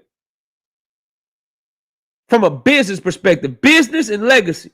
Tank business good regardless. He got Shakur on that. He do not need Shakur for no business whatsoever. His money straight regardless. All his fights, big money fights. Because he Tank. But he need him for legacy, bro. For Shakur Stevenson, not only does he need him for legacy and the reasons that I mentioned, he needs a nigga for the same reason that that other B-side fighters need him, dog. Without Tank, there is no multi-million-dollar streams that you can do. Or multi-million viewership streams, I should say. There's nobody outside of Tank that Shakur can do more than 1 to 2 million views with. You put him on free TV with Timalifu, they'll be lucky to crack 3 or 4 million views. You put him on free TV with anybody else, like Ryan Garcia, they be lucky to crack 1 to 3 million views. They live gates be lucky to do 2 or 3 million. Tank is the only one that's gonna get him the millions and millions of views for free. And if you put him on pay-per-view, my God, he got no shot to sell with nobody else. We don't even know if this nigga is gonna be a main event fighter again. We don't even know if he's gonna be able to fight in his country. It's him and Timalifu. If it happens, and the card is in February, don't all the Turkey Alalshikh's February cards, don't they usually land in Saudi Arabia? And they talking about David Benavidez and Devin Haney. If David Benavidez, Devin Haney, Shakur Stevenson, Team Alifu on the card, are we sure that he even gonna be the fucking main event? But he don't need Tank. Tank is the only nigga that guarantees him main event, has the whole world only watching him, and gets him the most money as possible. What the fuck y'all mean he don't need him, bro? Y'all got to stop this shit, bro. Y'all got to cut this shit out. You don't believe that shit. You don't believe that shit. You can't cook nobody when you get exposed as a fucking liar and a fraud, and all you do is try to talk about how much money you got. That's you conceding. That's you conceding. Now go enjoy the rest of your life as a man who uses a woman's avatar. You go do that. You go enjoy your life as a grown-ass man using a woman's avatar. Y'all is bugging. I heard that shit and busted out laughing. Oh shit, I can't go back and nothing he said. So let me just talk about how let me talk about my money and how long I've been in my house. Yeah, nigga, get the fuck out of here, bro. Cooked, nigga. Stop it, bro.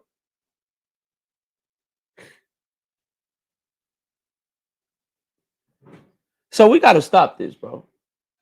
Y'all give me a second.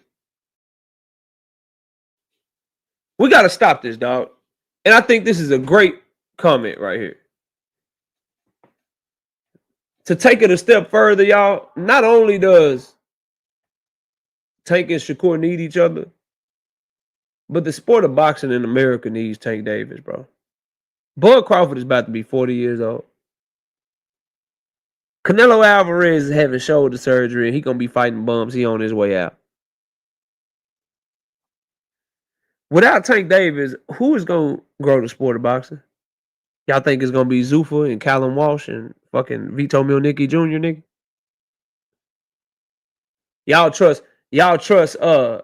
want to put the sport in the hands of Shakur Stevenson, who people boo and walk out his fucking fights on a regular basis?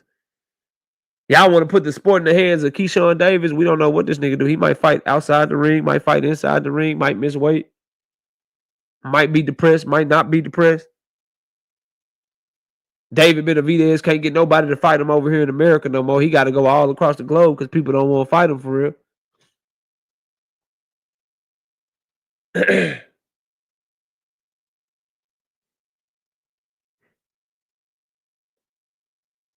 Y'all gotta cut this shit out, bro. Abdullah Mason ain't ready. Jerron Boots Ennis ain't ready. Jerron Boots Ennis promoter can't even get motherfuckers to fight him.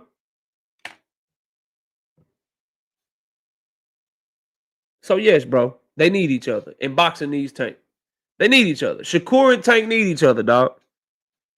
Just like Earl and Bud, when niggas was like, "Oh, I'm past the fight. Oh, I don't even care about the fight no more." I told y'all stop asking me about this fight. I don't need him. I've been undisputed before. He ain't been undisputed before. Oh, I don't need him man down. I got champions over here. What I need to fight, like y'all niggas need each other, bro.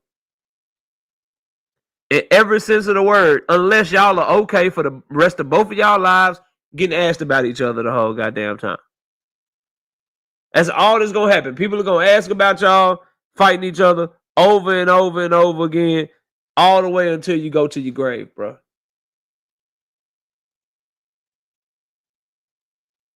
Straight up.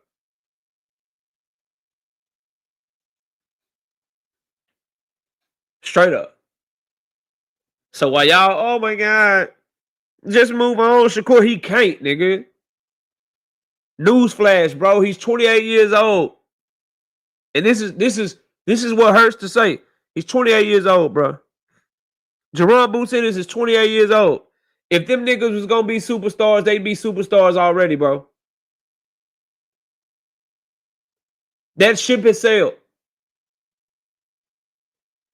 The best we can hope for them two is for them to get as big as Bud is one day. But superstar status, carrying the sport, that shit's done. It's over with.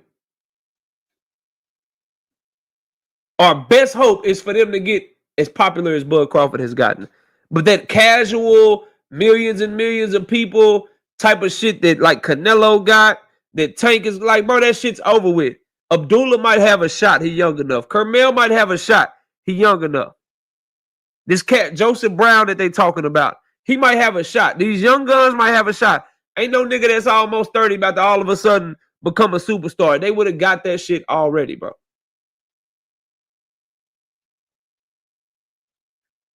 Salome says boxing is going to be all right regardless.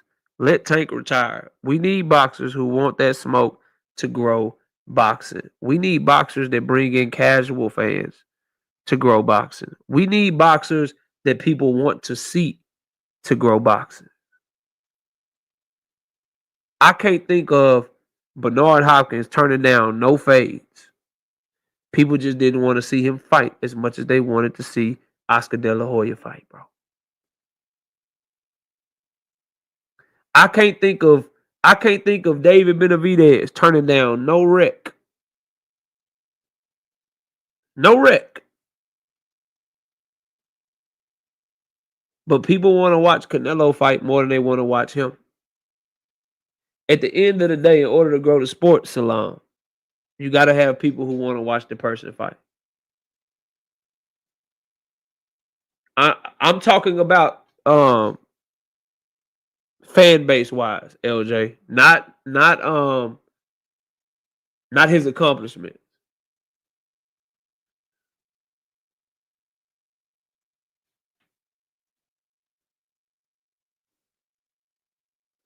WMS 702 says Tank a millionaire. When you all a millionaire, tell me how to move like a millionaire. I don't give a fuck about no millionaire. Tank is a world-class fighter and a professional athlete. You could tell a professional athlete how to move, bro. Give a fuck about all that millionaire shit. I ain't seeing none of that money. I care about boxing fan shit. Niggas don't get to be above the sport. You don't get to dictate how we judge you, bro. That's some shit Andre Ward said too. Niggas like Cash just be out of pocket like, yo, y'all holding Tank to too high a standard. No, nigga, he holding himself to too low of a standard. Fuck is y'all talk? No, bro, no. I just want to make money and leave. Well, you done made some money, nigga. Y'all tripping. No.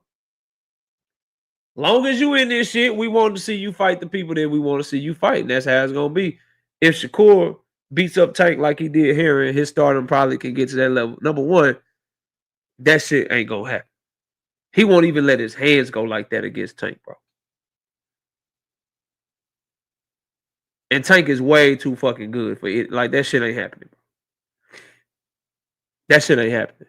And Shakur won't be courageous enough to let his hands go like that. He fight Tank, he gonna be pity-patting.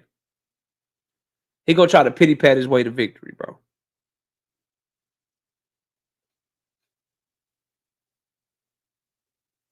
Tank fans want, yeah, nah, he that's what I'm saying, bro. That's the point that I'm making, right?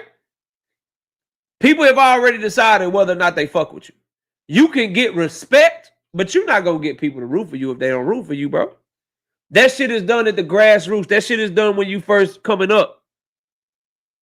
You got the people that you got. And then when he finally started growing, they started sticking his ass on undercards and moving him to the other side of the world and shit, bro.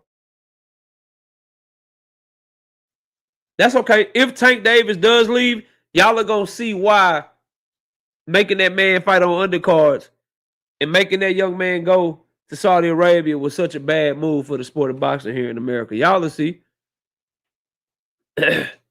Y'all will see.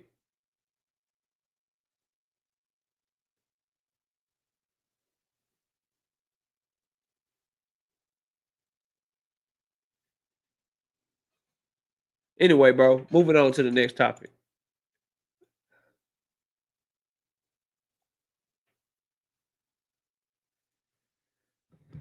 In 2026, PBC is setting up Tank versus Manny Pacquiao, Tank versus a rematch against either Roach or Pitbull,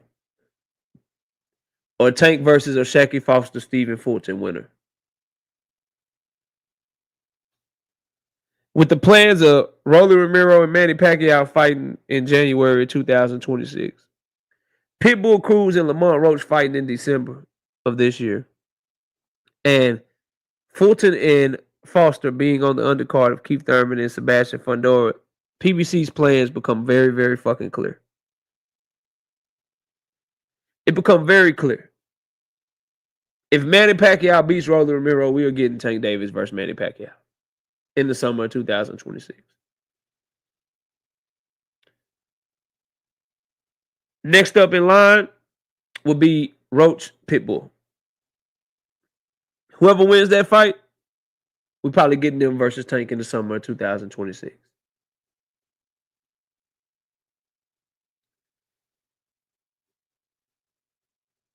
And if somehow Pitbull and Roach doesn't end the way to where PBC sees what they want, whether it be with numbers or whether it be inside the ring, prepare yourself for Tank Davis versus the winner of Shakur Foster and Cool Boy Steph, bro.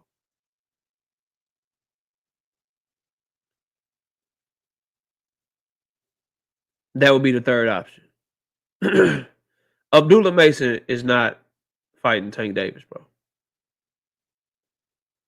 Abdullah is going to have to be fighting guys like Keyshawn, maybe get a Richard Hitchens fight. He ain't going to probably start getting big fights till he get to 140 and 147, bro.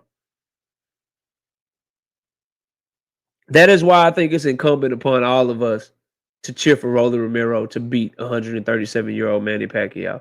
Because I'm telling you right now, if Manny fucking Pacquiao beats Rolly Romero, Gervonta Tank Davis versus Manny Pacquiao for the welterweight championship of the world, bro.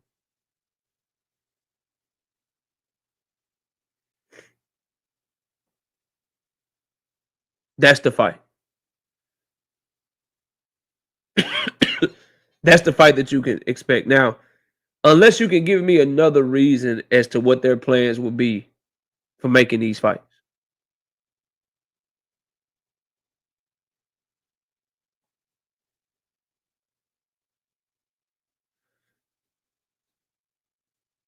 It makes sense if things don't go your way. So if Rolly wins, you can't rematch Rolly. You already knocked him out. If Roach and Pitbull fight to a draw, if there's some sort of robbery in Roach and Pitbull and people are calling for that fight again, then you got a third option. And I think it's in that order. Because Manny is the biggest. Roach Pitbull winner is the second biggest. Specifically, if it's Pitbull. Because he got a Mexican fan base. Roach don't really have fans. Roach has Tank Davis haters. He don't have fans, bro.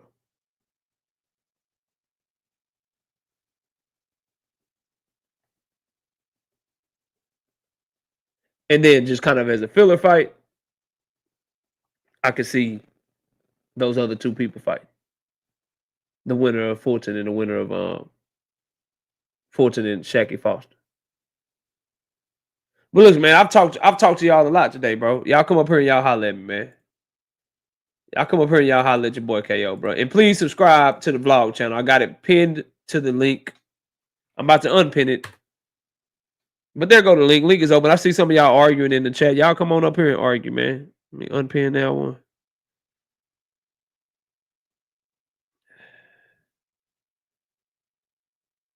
All right, there we go. Link is in the chat, bro. Rolly will wash Manny. I hope so. It'd be good for boxing.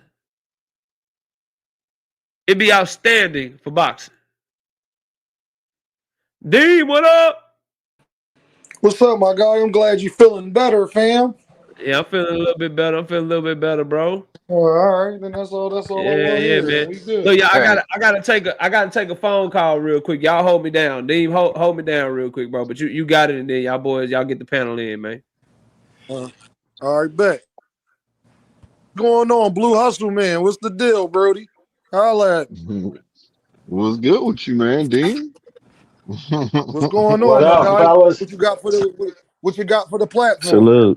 Salute everybody on the panel. Yeah, what's Salute, up, Big Dog everybody Willie. on the panel? Yeah, what's up, Big Dog Why Willie? you got the McDonald's thing? I ain't no Big Dog Willie, motherfucker. I'm the realest motherfucker you ever talk boxing to. Oh, that ain't Big Dog Oh, Willie? shit. Hell no, that What ain't Big no Dog Big Willie Dog do? Willie. I didn't do nothing. Oh, who that right there with the McDonald's shit? That's D1. D1, bro. How y'all Man. be doing that shit? Hey, what the fuck? Who is Because that? that's Nah, where you this want rich. to see This Tank rich. at This anyways, rich. dog. I gotta keep You making want to see him different fat pages because working they at like to block McDonald's. me in the comments, man. They hate when I say shit real, How man. they blocking you? Ain't a moderator on channels? Nah, not only on your channel. When I get over here, man, as soon as I say one thing, the next time I say something, that shit don't go through. Well, you got to holler at KO. KO will rinse you up. Nah, I wanted to tell look. I feel like they both need each other though, man. Tank and Shakur, man. I feel like Tank really don't need him though, because Tank can still go on and fight a bunch of other people and people would still be satisfied. But I feel like Shakur need him. But if Shakur don't get him, like I put in the chat, he still got Abdullah Masons, T.O.s, he got Gary Russells, he still got a lot of those people, Shaqy moving up, so he still got numerous of fights. You know what I'm saying? And yeah. No, that's a fact. But I Blue Hustle man, what's up, Blue Hustle man? What's good? How you feel about it? Do you think they need each other, Tank and Shakur? How you feeling about that whole situation? Nah. Shakur need to move on, bro. If Tank is getting ready to retire, he needs to stop saying his name. It is what it is. Yeah, he definitely. You can't just keep. You can't keep saying somebody's. Reaching out to somebody that don't want to fight you, bro. It could be the promoters on Tank's side. It could be Tank. I mean, as far as it's concerned, he keeps saying, no matter what is he doing? So it is what it is. Just move on, man. Just move on and do what you got to do to build your legacy, because that's what it's about. Because Shakur, in my opinion, he cares more about legacy to a certain point than money. Yeah, the money is important, most definitely. We all know that. But I just think that he wanted to basically fulfill, have an attachment for legacy. That's why he wanted to Tank fight so bad. But he got to move on. My thing is, if Tank don't fight nobody and he's scared, then why you want to fight Tank for legacy? If everything y'all say about Tank is true, then what legacy you get from fighting Tank? Because he's one of the best fighters at 135. That's why.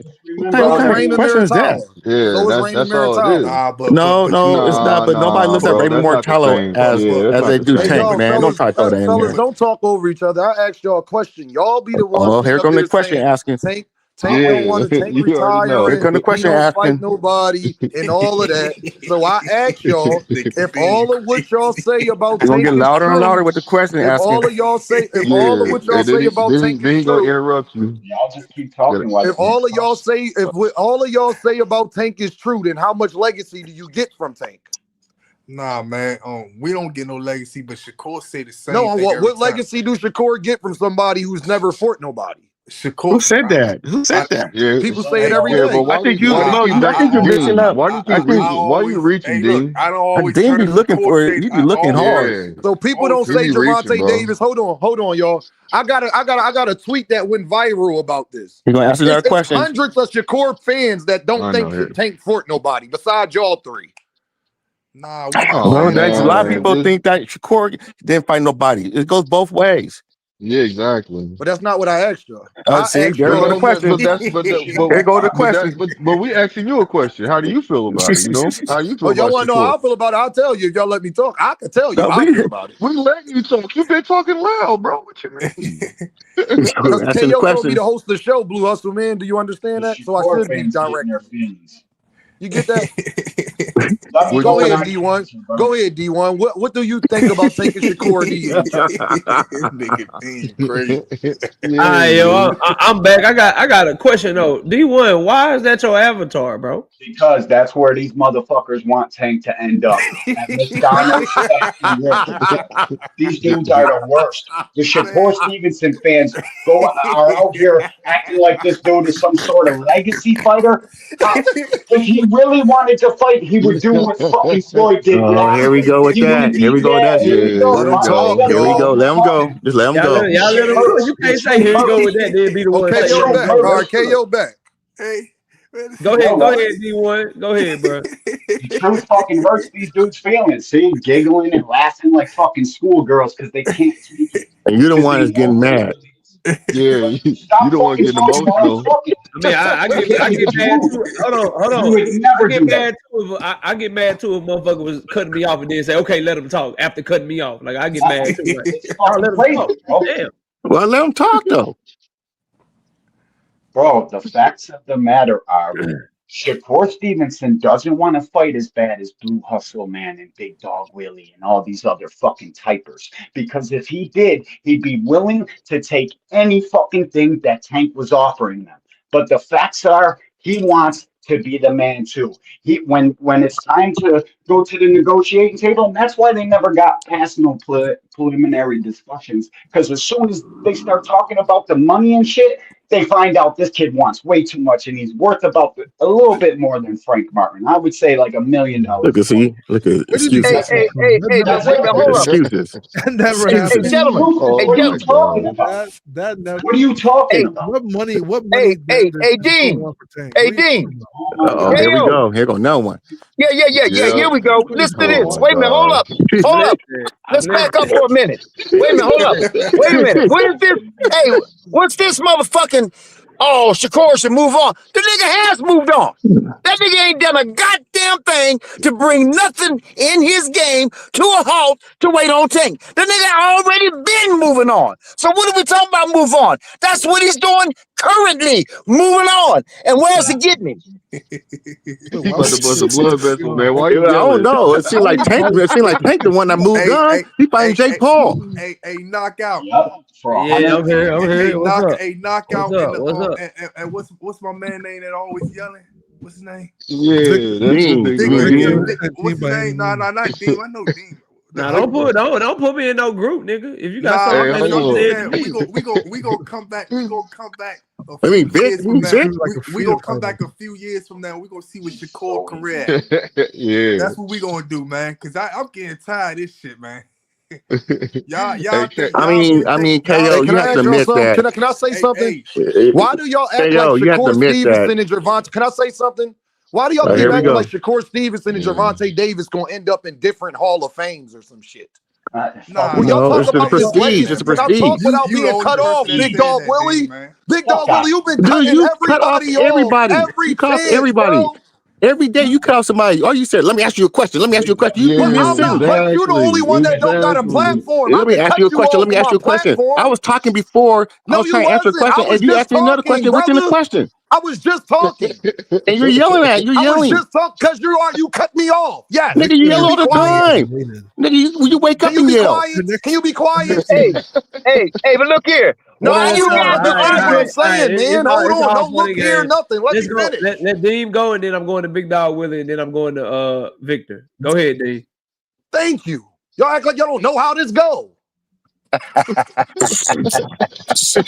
You're not going to be. Let me say this first. Y'all can't over talk me, so I will mess up the show. We know that. We know that. Y'all shit. Okay, and you're doing it again. Thank you. Do you think they're going to be able to hear you over me? No. So let me speak. I know. Shit. I know. That's why you should be quiet. Oh my God. Big Dog Willie, get Shakur Johnson out the back of your throat and let me talk. It takes everything out your ear. Be quiet, bro. we all men up here, man. Don't take it that route. Thank you, man.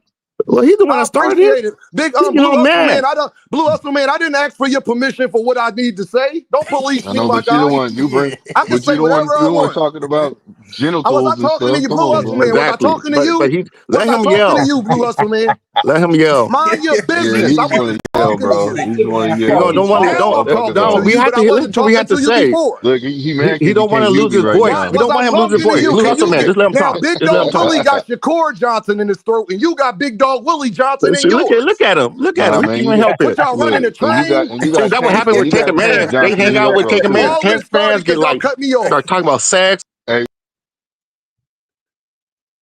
right, y'all. Everybody good, man. I'm finna bring y'all back up here. When I call on you, it's your turn to talk. When somebody else is talking, let them fucking talk, and then I'm gonna pass it to you if you got a response. So I'm about to let Dean talk. Then I'm going to Big Dog Willie. Then I'm going to Victor, and I'll say who's next after that. But I need us all to be grown. So let's get to it. All right, Dean, it's on you, brother. Go ahead. Thank you. When people be talking about this legacy talk, legacy to who? Who determines that? Because last time I checked, Gervonta Davis and Shakur Stevenson will be in the same Hall of Fame. So legacy to who? Who defines Gervonta Davis's legacy? If he makes the Hall of Fame, what's his legacy? And no hits. All right, big dog, Willie, go ahead, bro. Yeah. So all I'm going to say is this: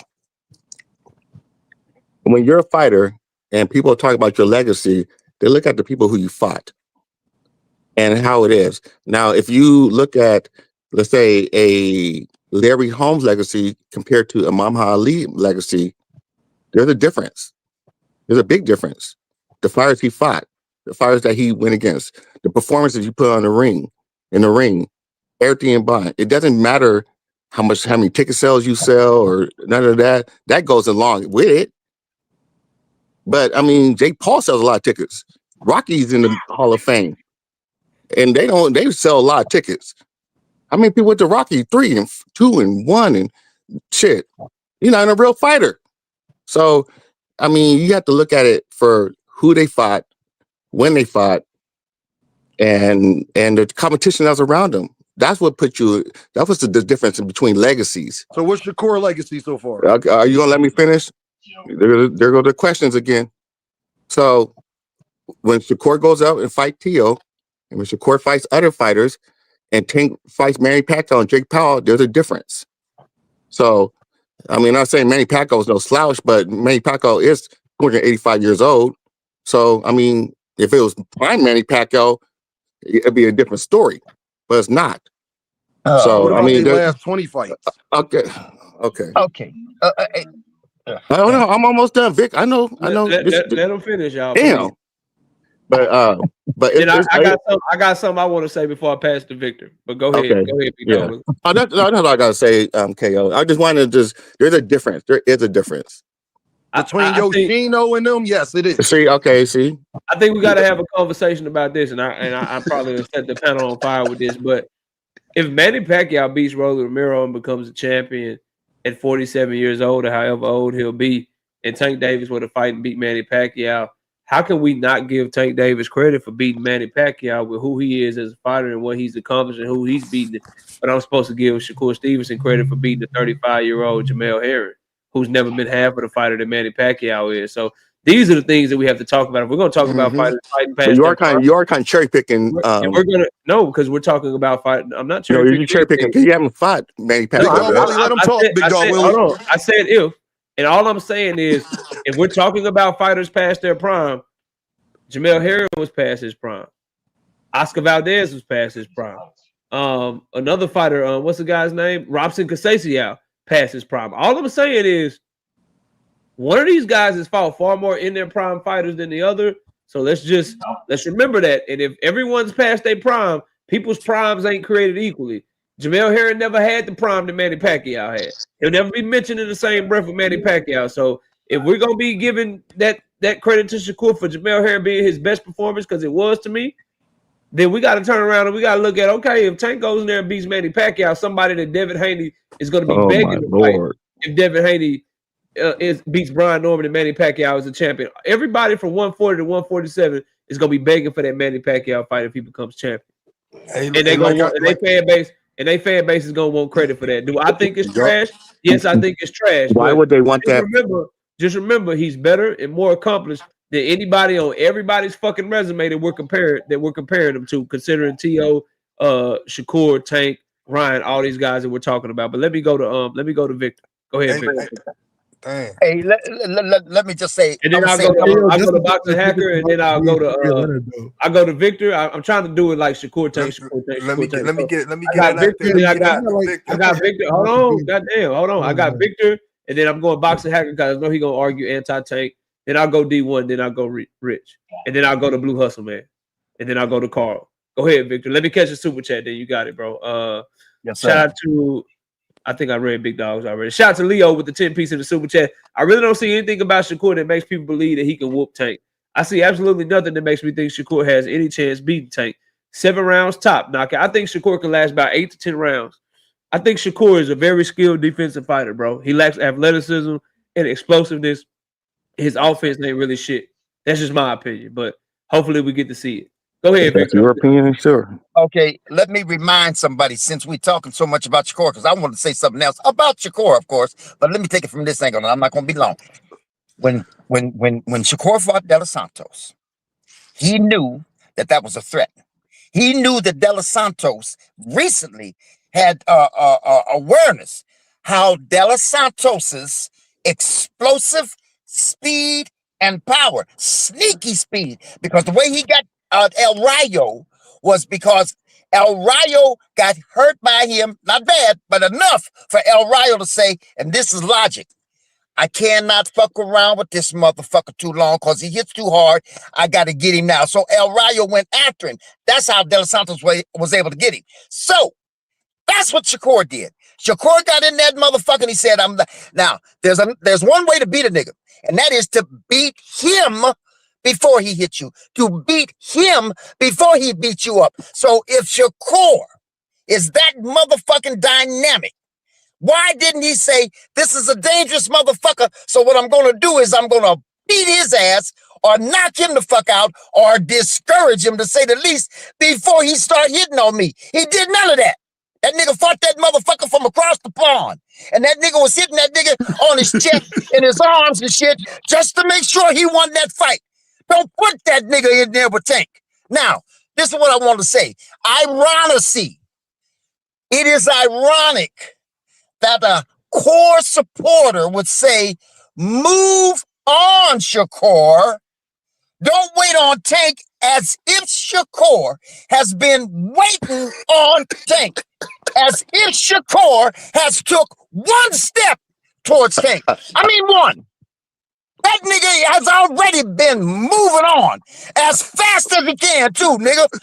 Give me a 3-fight deal. No, we want you to fight Tank. Tank, you get it? Tank. No, I'm going over here to go get 3 fights. That's moving on, nigga. So that's the ironically about, like, you're trying to shit on Tank. You're trying to say nobody needs to wait on Tank. Tank ain't shit. Let's move on, Shakur. Move on, Shakur, like you're advising him. Well, he don't need it because he's been doing that all a fucking long. Would you say they advising him to do some shit he already doing? Yeah. All right, Boxer Hacker, go ahead, fam. What's to you, KO? And so that example you gave, right, about what happens if Tank beats Pacquiao, right? It's the same thing as like Hector Camacho coming out and beating Sugar Ray Leonard. You know, Sugar Ray came out of retirement. He was 40 years old, and he was literally defying the odds. So Hector Camacho literally did what everybody expected him to do. So Tank would just be doing what everybody expects him to do. You know, that's the difference. Like when he fought Barrios, everybody expected Barrios to beat him. The only person who did what they were expected to do was Ugas. Ugas did what everybody expected, to happen. So I want you to add something in there if you could, Boxer Hacker. I want to ask you a question. I want you to keep cooking, but I want to ask you a question. What has Shakur done that the masses haven't expected him to do? All right, so that's a good question. So that's why he needs that legacy fight, right? Like at the end of the day, Shakur has his accolades, right? So I agree with you when you said that Shakur, in terms of legacy, Shakur and Tank need. You did not answer that man question. Yeah, the question is right? He was always a favorite. Shakur has been the lead favorite in a lot of his fights, So he has a good point, But that's why I'm saying they both need a dance partner. In terms of their legacy, it's just like Earl Spence and Crawford. Like they were so close. Hey man, don't get up here repeating what I said, trying to sound like you cooking now. Come on now. Come on now. But like we're on the same page here. They need each other, But salute to you, KO. Now salute, bro. We going to I said D1 next, then I'm going to the homie Rich. Then we got Blue Hustle, man. And if it's okay, I want to get 2 cents in here. You know what I mean? So let me and so I want to do D1, then I'm gonna go Rich and Blue Hustle, man. Then I'm gonna let 2 cents go because I know she probably gonna disagree with Hustle, man, and Rich. But D1, it's on you, brother. What's up, fam? I honestly think Tank could use the Shakur fight. It would be good on his resume. But let's not forget who Tank is. If he fights Manny Pacquiao, yeah, you fucking Shakur fans and shit are gonna be crying over it. But that's a way more bigger fight for way more fucking money. And let's not forget Manny Pacquiao's an elite division champion. He would go. What would this be like? His fucking 15th, 16th time being a champion if he beats Rolly and fights Tank. After that, if I'm Tank, I don't even look anywhere else. Of course I knock Manny Pacquiao the fuck out. End of story. Like, and Shakur Stevenson, I don't know where he gets this mythical, magical fucking fighting power from. The kid backs out in straight lines. All he does is keep distance, and he's frail as fuck. His hands break just from looking at the fucking things. I don't know where these guys get delirious and delusional in their head, thinking that he's some fucking Floyd Mayweather. He's not. He literally sat in the pocket last fight, looked us all in the face, and said, "I'll never do that shit again." So you guys be ready for boring boxing matches. I'm fucking good on that shit. Already. Before I pass it, something else. I want to add some more context and let y'all ladies and gentlemen keep cooking. Some more context to this conversation is we can't act like it ain't a war going on between Turkey Alalshikh and Premier Boxing Champions that Tank Davis is a part of and that he's being very loyal to also. So when we think of big fights, trying to do numbers, how Turkey's trying to take over the market, put people out of business and run everything. Another aspect of this is who these fighters are tied to from a political and from a power play standpoint. Shakur has made the conscientious decision to tie himself to Turkey Alalshikh. He made the conscientious decision to tie himself to Eddie Hearn. Two people that Tank Davis has openly said that he don't fuck with and he don't want to do business with. That's something that we have to. That's something that people need to think about when we're talking about how to get these fights made, what's going on, and then you got to ask yourself: if we all know this publicly, and we know that Tank Davis has said these publicly, what does it say about Shakur Stevenson that made him decide that he wanted to sign to Eddie Hearn, that made him decide that he wanted to sign back to Turkey Alalshikh? He committed to Turkey less than a week after his motherfucking fight with Williams Opetaia. Turkey was doing interviews the very next week saying Shakur gonna be back early next year. He already told me he's committed to me. These are things that people don't want to talk about, but it's cool. I just wanted to make sure we brought it up and let people know there is a war. KO, they know going on. But KO, is there a war? Doesn't PBC work with Turkey? I think there's only a war. PBC works with Turkey under two, and I got to go to Rich and Blue Hustle, man, because I promised him they was next. But I'll answer your question real quick. There is a war. PBC works with Turkey when it suits them and when they're forced to, meaning they work with them. If it's Carlos Adames, if it's David Morrell, if it's Pitbull Cruz, if it's Jose Rayo Valenzuela, we'll send them over there. They don't make no money for us. If it's David Benavidez, we'll do everything that we can to try to make the fight on our own, but Turkey blackballed us. Turkey made it to where David couldn't get that Callum Smith fight, and he had to go over there. So, yeah, we'll send David over there because the only way he can get any smoke at 175 is by going to Turkey because Turkey controls the 175-pound division. Mm-hmm. Turkey's trying to do the same thing with Tank Davis. That's why he keep gobbling up Shakur. That's why he's trying to gobble up Tio. That's why he's trying to gobble up all the potential Tank Davis opponents so the Tank has nowhere else to go. That's how he got Canelo over there. Nigga, I'll give you some cherry picks, but you're going to fight Bud Crawford. You want this deal or not? So that's why MVP's taking over shit. Everybody loves it. Everybody loves it when Turkey uses it and he does it, and they love Turkey for some reason. But when PBC tries to play that game back, people tend to have a problem with it, which I don't understand. But we're going to Rich. Rich, let me catch a super chat, bro, and then you got it. Shout out to Leo Stage with the 10-piece. Hollywood says, KO, you sound sick as shit. Yeah, bro. I'm fighting through something, but we're going to be all right. Leo, that's why I don't got my camera on. Leo said with the 10-piece says, good defense can't win fights. Yes, he does have nice defensive skills, but that shit won't work. His last fight proved it. There's kinks in that defense. The problem is when you can't be offensive and you a one-way fighter, that shit gonna catch up to you because eventually, like Williams Opetaia just threw caution to the wind. He did. He tried his best to come at Shakur. He just happened to not be skilled enough or not punch hard enough. You catch somebody that's more skilled, that's fast and explosive, that's gonna come at you no matter what, that don't respect what's coming back at them. Because you slapping with your shots, you're not sitting down on your shots, you're not as fast as people thought you was. That's when problems can arise for you, bro. He gonna have to show some better offensive skills. Real talk, Leo. So that's my thoughts on it. I hope that we get to see him in these fights. Rich, go ahead. It's on you, bro. Hey, all right, I'm gonna say this right because I think I said this before. Dean panel, well, salute Dean or 2 cents one of them. I'd be happy. I mean, I wouldn't be happy, but I wouldn't discredit Tank if he fight Pacquiao. First, he going up 10 pounds. You know what I'm saying? 12 pounds. We'll keep cooking. 12, yeah, 12, and he fighting the legend. You know what I'm saying? And then if he beat Rolly, you can't take nothing from that. I'd be happy if Shakur fighting. You know what I'm saying? Because it's they moving up in weight, so that's what make it even out to me personally. But I want to do you like I did Boxer Hacker real quick. Keep cooking, but I want to ask you a question in the middle of what you just said. Yeah. Did you Did you like the Tank Davis Frank Martin fight? Did I like it? Like did I like the fight? Looking at it, was it a good fight? Yeah, hell yeah, it was a good fight. All right, go ahead, keep going. Why you asking that? I be trying to make sure people be being consistent. That's all. Go ahead, bro. Oh no, that was a good fight. Watching it, yeah. No, was it a good fight when it got made? Did you think it was a good fight when it got made? Not watching it. Did you think it was a good fight? No. I feel like Frank Martin was supposed to fight Keyshawn Davis. Already. Did you feel the same way when you thought Shakur was fighting Frank Martin? I feel like he was supposed to fight Keyshawn Davis. I feel like they Well, salute to you for keeping the same energy. I apologize for interrupting. Same thing. You know what I'm saying? I don't know if I believe you or not, Rich, but I'm gonna let you. I'm gonna let you have it. Go ahead, bro. I don't know about that. I don't know, Rich. I don't know. I remember some panels, but go ahead, dog. Go ahead. Keyshawn was supposed to get that fight before all them guys, man. And I feel like they all backdoored him for real. Yeah, but I'm done though. That's all I'm. All right, we're gonna go to Blue Hustle, man. Before we do, let me catch Teach in the comments. Teach said Tank fans are a piece of work.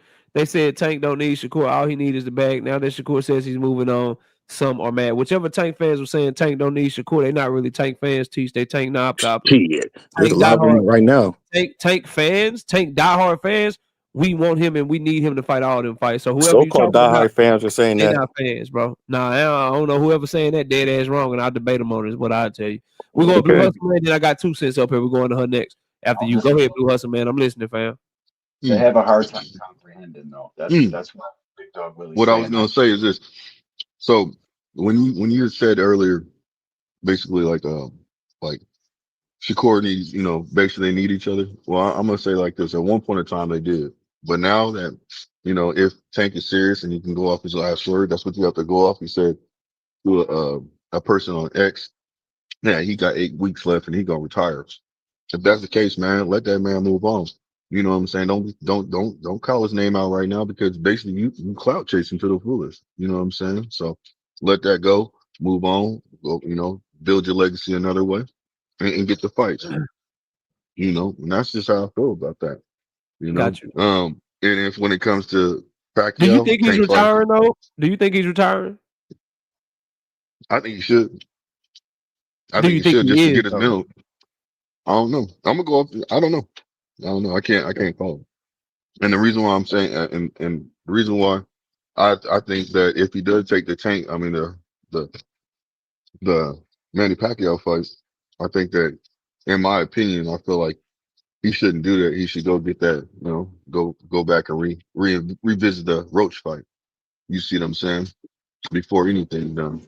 Here's my thing, and I agree with you, bro, on the Roach fight because we want to see him prove that he is who he says he is. So a part of me agrees with you from a competitive standpoint. I want to touch on 2 things before I pass the 2 cents. Number one, though, we're really, and I want us to keep it. I want us to all just sit back and keep it 100. We're criticizing him. If he were to fight Jake Paul and Manny Pacquiao, we'll be criticizing him and we'd be going at him for fighting fights that all his contemporaries wish they got. I want to keep that. I want y'all all to keep that in perspective. If we're gonna cook him, right? We're not gonna like the fight. Everybody gonna be shitting on the fight because he can never do anything right. But just keep in perspective that if Shakur was in that position, Devin Haney, Team Alifu, Ryan Garcia, Terence Crawford, whoever, every fighter that's considered a contemporary of his would die to say my next 2 fights are Jake Paul and Manny Pacquiao and make that Tank type of rules, KO. It's the Tank keep rules. That, I just want to make sure that everybody knows. I think there's a difference though. As long as you know that, then that's cool. I mean, we got Ryan Garcia, Shakur, and Lamont Roach all on wax saying they all would take the Jake Paul fight. We know for a goddamn fact. We know for a goddamn fact. Everybody at 147. If Manny beats motherfucking if he beats Rolly Romero, everybody at 147 gonna be calling out Manny Pacquiao. But then if Tank is the one to get the Jake Paul fight, all of a sudden everybody's shitting on it. Then watch what I tell y'all. If he's the one that ends up getting Manny, if Manny beats Rolly, then everybody's gonna be shitting on the fight that they wish they got themselves. But then when I call these fighters jealous and I say they envious, y'all act like y'all don't know what I'm talking about. Now, the last thing I want to say too before I pass the 2 cents is the retirement shit. To me, wake me up in 2028 when you can tell me he never fought again. I think it's way too much money on the table for him.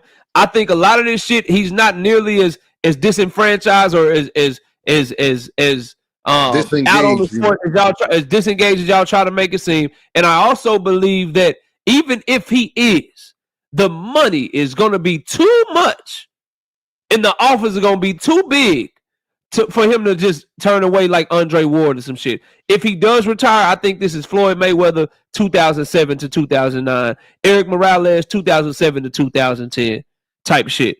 You know what I mean? Where he retires and then it's like, shit, nigga, let me go get this bag like Floyd did. I love how people think they can like, let me go get this bag like Eric Morales did. And then so wake me up in 3 years when he don't fight, or wake me up when the WBA take his belt from him. Wake me up. But Tank ain't pretty boy though. Tank ain't pretty boy.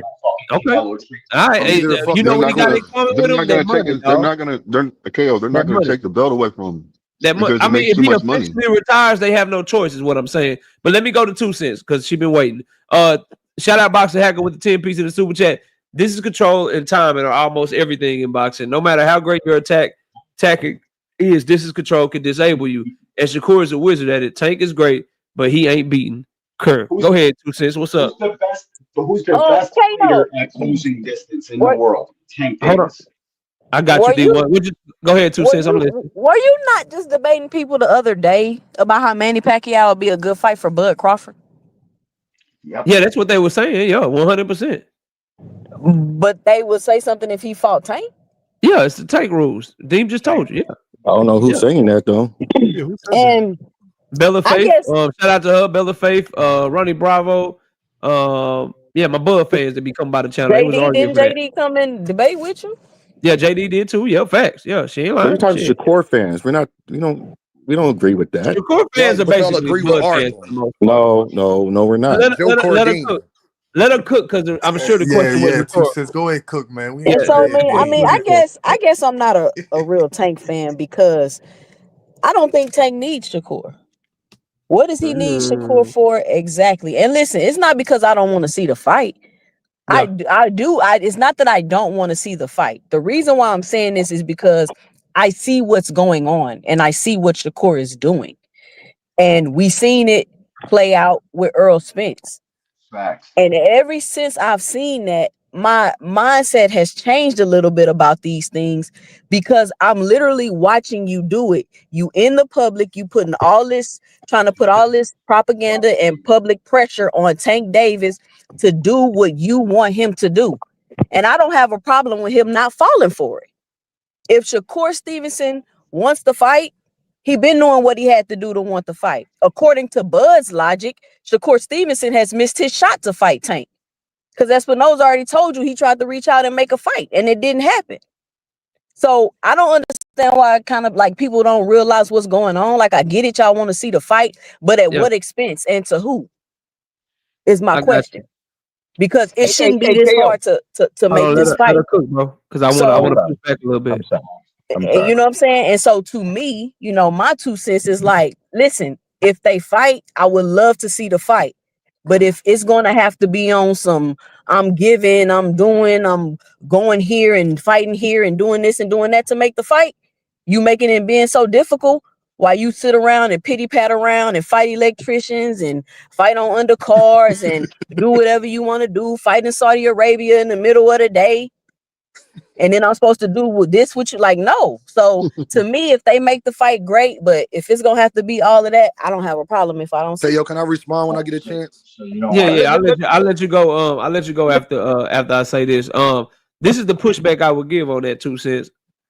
He needs Shakur Stevenson to have what Bud Crawford has over Earl, what Bud Crawford has over Canelo, what Floyd Mayweather has over Manny Pacquiao. That legacy shit, the ability to where Rich, Blue Hustle Man, Big Dog Willie, Boxing Hacker, all these people that are Shakur fans, then some of them that really don't like Tank, to where even if you don't like him, you can't do nothing but respect and call him the best. Like I can't stand Bud Crawford, but what he did to Earl made me have to pay homage.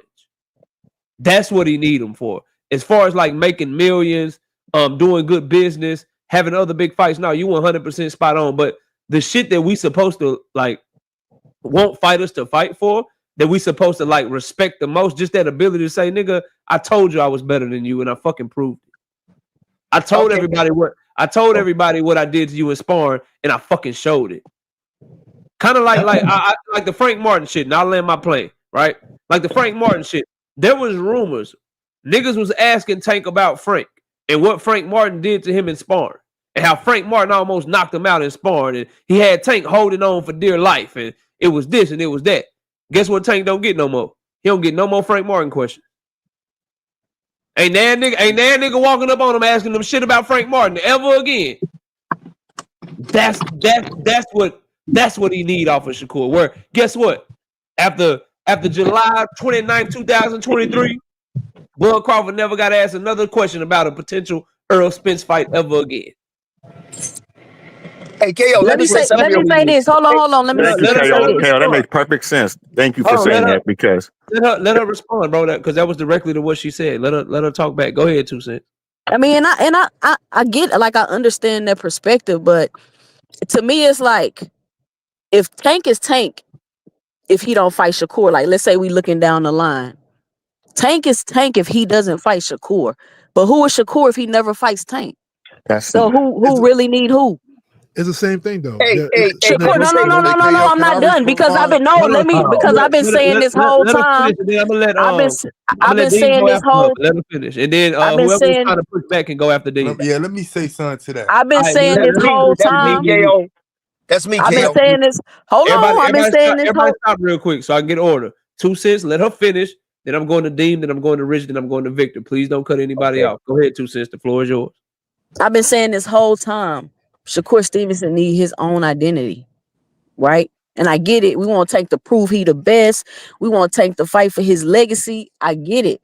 But at what cost is what I keep asking y'all. So are y'all saying that Tank should just do whatever the fuck to make the fight? Because that's what it's seeming like it's coming to.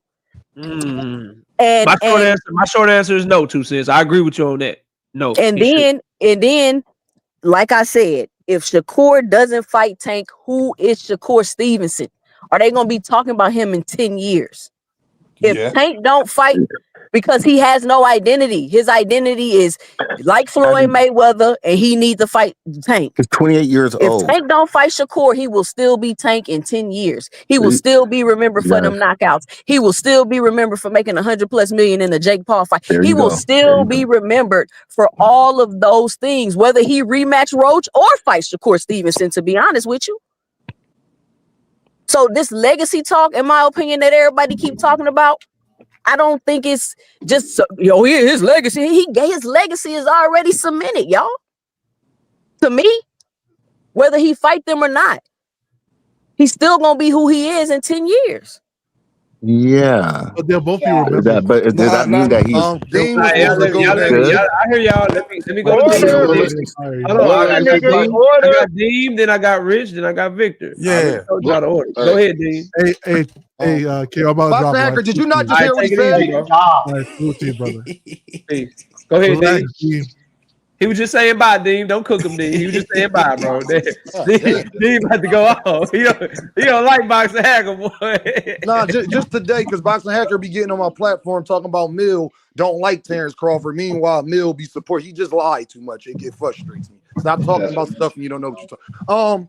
Everybody went to elementary school, right?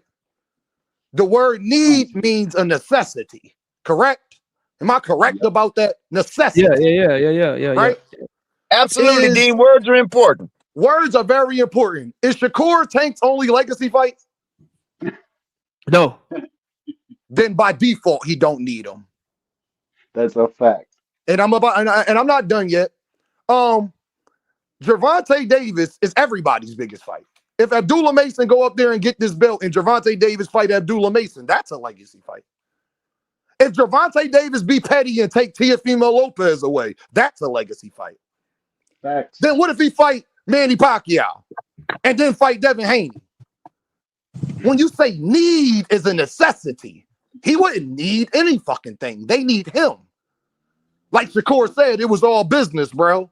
Oh, shit. If Shakur don't fight Teofimo Lopez, who he fight? What's his next fight? If Teo do that whole shit and fight Ryan Garcia, what's Shakur next fight? Gervonta could fight a lot of different people. Lamont Roach, Manny Pacquiao, you let Big Dog Willie tell it. Then you got Ryo out here, Pitbull rematch. Let Pitbull go up there and beat Lamont Roach. You got Devin Haney, Ryan Garcia. He could be petty and take Tio if he really chose to. And y'all, just like he did with Frank Martin, and y'all be mad about that. Want and need is two different things. As a Tank fan, do I want Shakur Stevenson and Tank?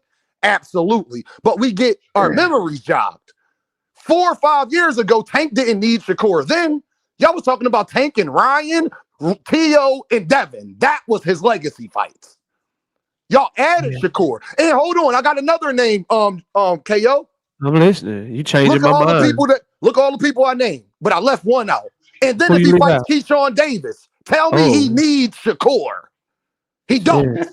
That's the reality of it.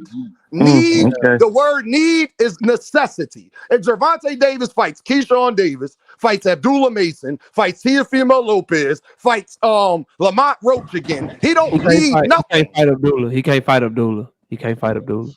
Why he can't fight Abdullah? Because that's my favorite too. They can't fight each other. I know. And guess what? It'll be a legacy fight in KO. So again, do he need it? I ask y'all this. If Tio pulls out of this fight and fight Ryan Garcia, and I hope he don't. I hope he don't, but I see the writing on the motherfucking wall, and I hope y'all do too. If he pull out this fight Ryan Garcia, what's left for him? I already know that. Hey, shout out, hey man, that was a good cook. Shout out to Isaiah. You got me over here thinking about changing my mind, but I'm not changing it. All right. Isaiah, you a Taurus, I know. I'm going to Rich, but Isaiah with the 2 pieces of the super chat. He say Turkey has a list of on-call electricians ready for Kerr. Damn, that's crazy.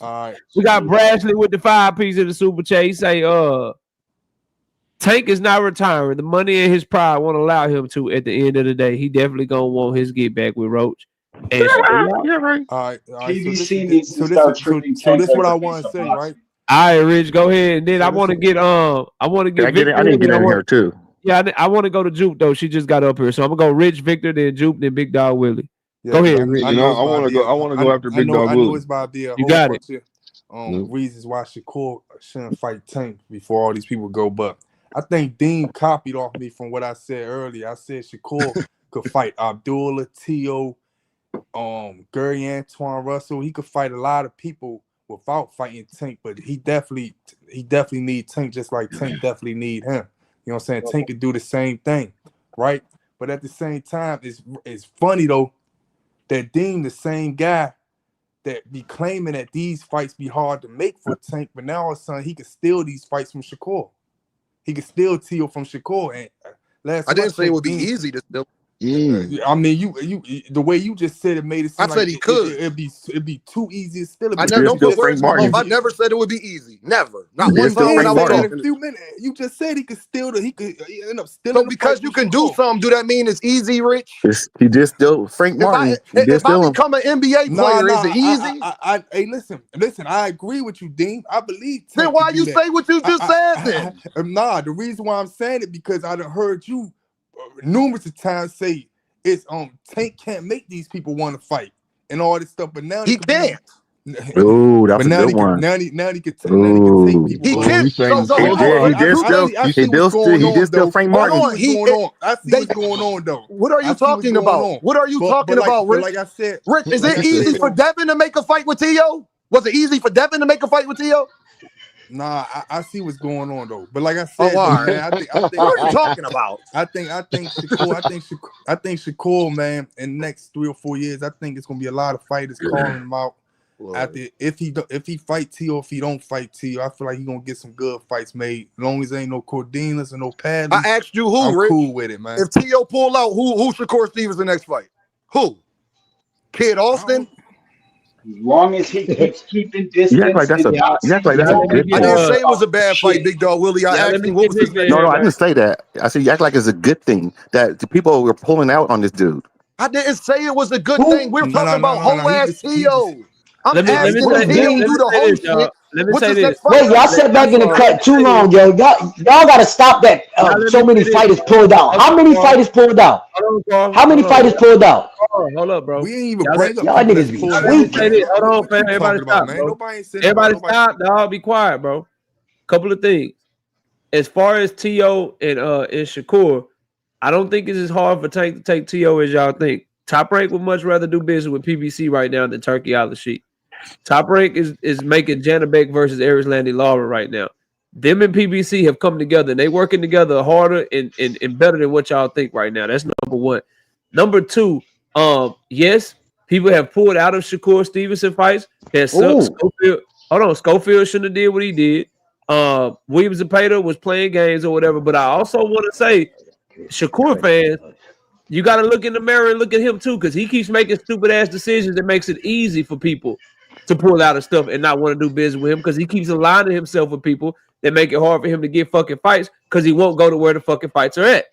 That's his decision that y'all got to be accountable for. So I think it goes both ways, but this idea that Tank, like, if Top Rank would rather T.O. lose to Keyshawn Davis, or they rather him lose to Tank Davis if he gonna lose to somebody.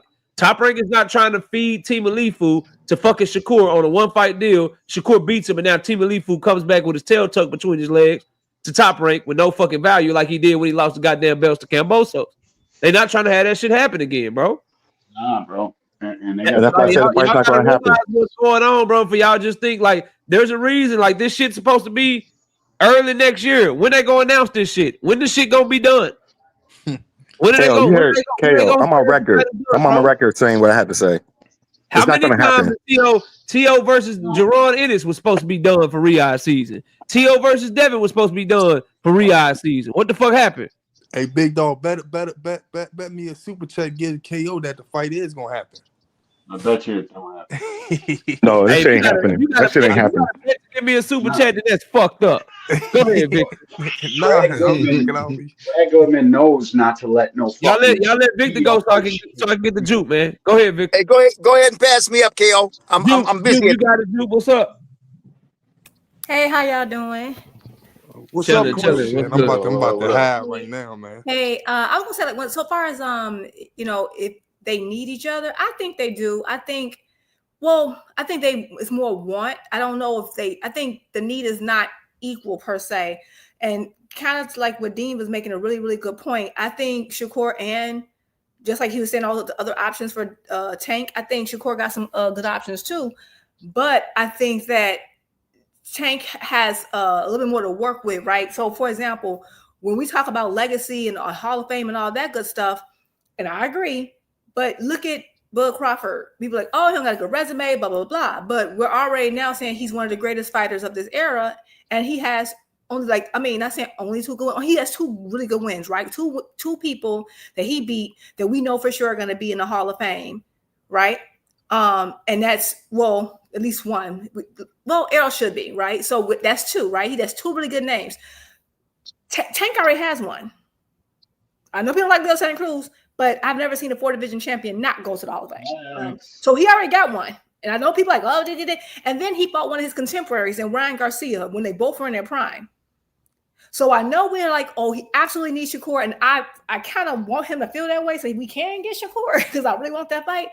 But like Dean had a good point. If he don't, let's say he that doesn't happen, but he fights T.O. or he fights some other people around his age or prime, he's good. And even if he fights Manny, as much as that's not a fighter I particularly want, that's a legend. And that's like a whatever gazillion billion division champion, right? So, and he's moving up if that was to happen. So that would lock him in. I mean, I know people don't like it, but it really would. Now, Shakur, I don't know if he could fight T.O. Like who could he fight? Probably T.O. maybe. And then I don't know if he has as much wiggle room. He would probably have to take a little bit more time. So as much, I do hope that they fight, but so far as stealing fights, Frank wasn't hard to steal because Frank was on the same side of the street with Tank, the street that everybody pretend don't exist. So that, and it was more money. So of course that's not going to be hard, but it is hard. You do have to get somebody to want to fight you. And T.O. is a little iffy. So I don't have my confidence, but I do hope it happens, but I'm gonna go ahead and pass it back to y'all. All right. Who was that? Carl ain't go, KO. Carl, y'all let Carl talk. Then I'm gonna go to Big Dog Willie. Let me catch the super chat. Then you got it, Carl. We got Trap Man with the 2 pieces of the super chat. He said absolutely nothing. He just showing love to the channel. I appreciate you, Big Dog. Go ahead, Carl. Yeah. Hey, yo.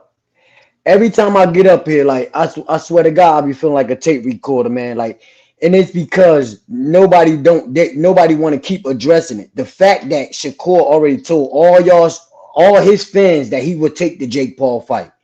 Like everything, and then let's be for real about it. Stop saying, stop saying about guys dropping out of the fight. Remember, y'all put this thing on Tank Davis. He the A side. He's supposed to make the fight. Remember, everybody running with Leonard Ellerby said no fight don't get made unless Tank say it. Look, Shakur was an A side. He the A side to every fight that he been in. Why aren't these fights getting made on his time? If he this big dog like y'all say he is, and like I just want to start off for me, and I like what everybody else doing.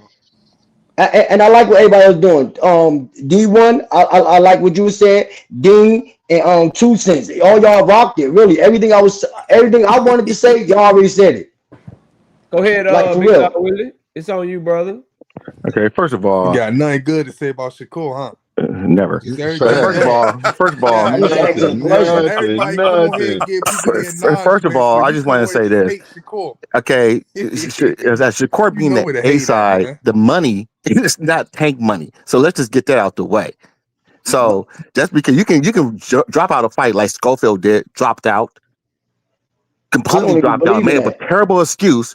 That is, if that's not dropping out, I don't know what is dropping out. So everybody on this panel, believes that he really dropped out of that fight though. Like that don't seem fishy. Wait, that don't seem fishy. Can I say one thing? Man, y'all bugging because y'all don't. Okay, Carl, you're bugging because that don't make no sense. All right, well, go ahead. Whenever I get the chance to talk, I explain it. I make sense. You know that. Yeah, somebody stealing your passport and somebody rubbing you with magic oil to get you to do shit. That makes sense. Anyway, Big Dog Willie, hold on, fam. This is what we'll do. We'll let Big Dog Willie cook, and then Carl, you can respond to him since you don't like the scope. Okay, yo, let me respond after that. I got a great point I want to bring up. Let me go after Carl. Go ahead, Big Dog Willie. Yeah, Carl on the hot seat now. Yeah, so I mean, I think what it is because Tank. I think the reason why this fight between Shakur and Tank and they need each other is, like I said, it's for the legacy. I don't see when Riddick Bowe didn't fight Lynx Lewis, it looked bad on Riddick Bowe's behalf. It looked like a straight duck. And there's reasons why it was the money and there's all this other stuff that went along with it. But Bowe got the bat in that stick. And so if we're real boxing fans, like we say we are, I think the legacy thing counts a little bit more than money. I understand. I'm not downpaying Tank. I'm more getting at you guys and taking maniacs, but Tank is okay to get his money. Tank is okay to fight Jake Paul and Manny Pacquiao for $1 zillion. But what I'm trying to say is when you guys argue for Tank and try to say that it's okay for him to do that, yes, it's okay for him to do that. But in the eyes of true boxing fans who want to see him fight the best, it looks bad. And that's all I got to say. All right, Blue Hustle, man, I said you could go. I'm glad you stopped there. I'm glad you stopped there. Oh, well, hey, I just want to say, hey, look, this is off subject, but I'm just laughing about it. Yeah, why you take my wrist, bro? You ain't got no wrench? What you do, nigga? I didn't do nothing. Somebody took my wrist. Right. He always doing something. No, I didn't do nothing. That means what's your name in the chat? He said Dean did it. Yeah. You got a wrench on my channel. Now, what's your name in the chat? I don't see you in the chat at all, nigga. Nigga, Blue Hustle, man. Nigga, stop playing. Put a comment in the Blue Hustle, man. Put a comment. Drop a comment.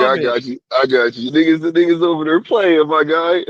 They done blocked Blue Hustle, man.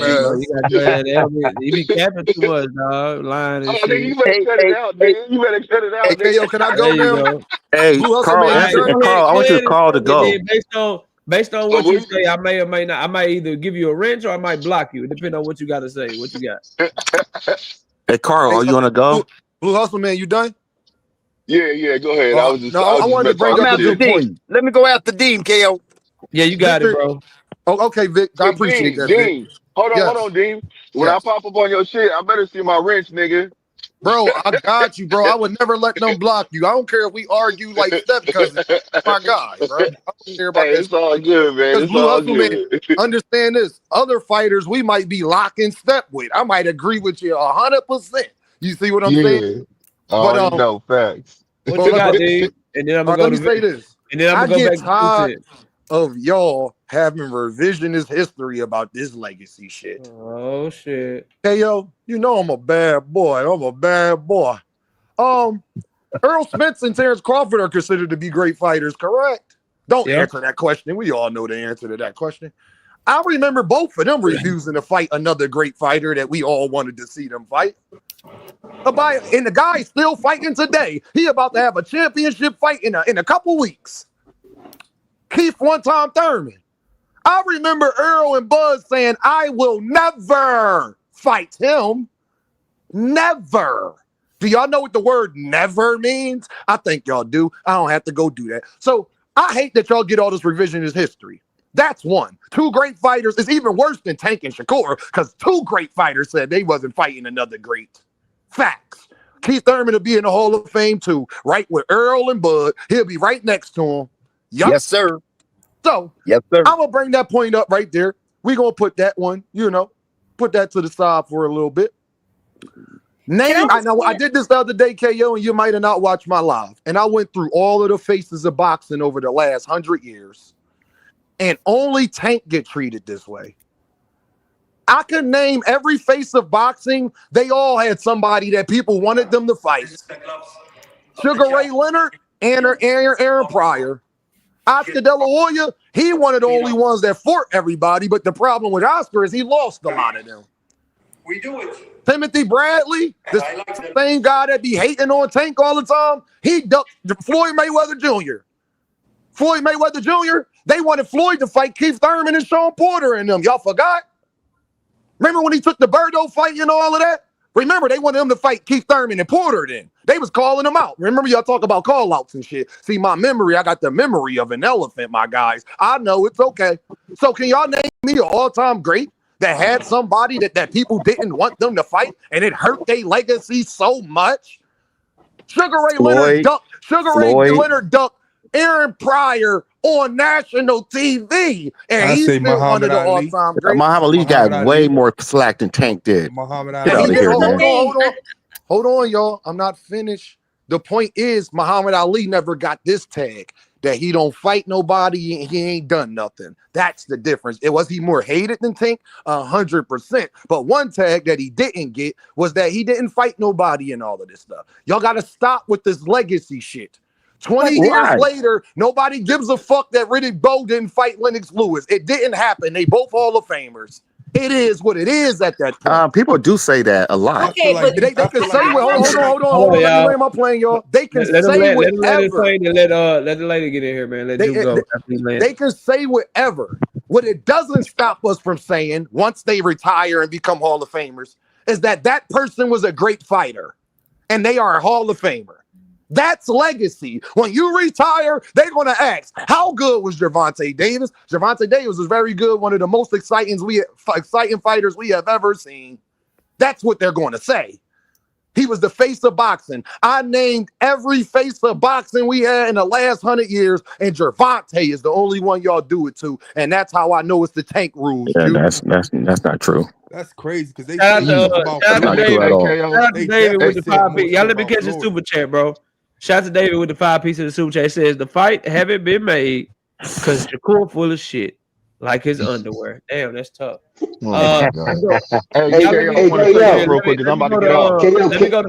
break down why? Can I break down why I didn't believe that? Wait, let me say what I got to say real quick because it ain't gonna take long. Hold on, Victor. Let me hear Soup and then you got it, Victor. Then I'm going to 2 cents. I just want to say something real quick. Okay, I'm getting off real quick, man. Everybody on the panel, peace, love, and hair grease. You know what I'm saying? And keep up with the show, man. Good Take it easy, all right, Blue Hustle, man. All right, Duke, go ahead. Then we're going to Victor. Then we got 2 cents. Okay, my rebuttal was really. Let me go quick. after the Tank fans if I'm left. My rebuttal really quick. I was just going to say that we're making false comparisons, like with some of these, other people were saying, "Oh, that fight didn't happen. They got scrutiny." The reason why Riddick Bowe got scrutiny was because he turned down an offer. We're talking, this is 1990, 1994, 1993. There was an opportunity for him to make $17 million. That's ridiculous for that time. 17 mil. So that's a extremely false comparison. About is one thing, is there certain fights we wanted to happen that didn't happen? Yes, and as true blue boxing fans will say, "Dad, we wish we could have saw that fight." But it's a specific reason why he got the slack. Tank has not turned down a fight. He has not refused a fight, and as a matter of fact, he's the only one on record where his people are on live on the program talking to Shakur, saying we reached out, and Shakur's on record saying, "Yeah, they reached out." Whether it's two different occasions, whatever. So no, we can't ever put Tank in that same box. So it's just a ridiculous comparison. I just want to say that. All right, Victor, go ahead, Victor. Hey, listen, let me say this. You know, this Hall of Fame question, right, is tricky stuff. Let me tell you, Tank is a champion. Tank has beat champions, and Tank has beat champions in different weight divisions. But still, you guys say he ain't fought nobody. Isn't that ironic? The irony in some of the things that have been said tonight is spectacular, almost as spectacular as Tank fights. But let me tell you this: he's Hall of Fame bound. He's Hall of Fame bound already. Now, why do you think that is? Well, it might not be because what you guys said, he ain't fought nobody. So the other only thing that it could be is that it's the way he fights. The way he fights. When a guy fights in spectacular fashion, two things happen. And the most important thing is the draw. Remember what Keyshawn said? I'm a draw. He ain't no draw, but I tell you what, Tank is a draw. He puts asses in the seats, and he puts money in the bank accounts of the sport of boxing.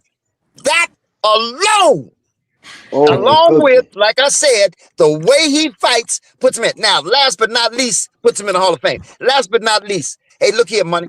You know, I'm with 2 cents. Really, with 2 cents, I'm with Dean said. I can't say it any better. I couldn't have said it any better, but I'm going to say it this way.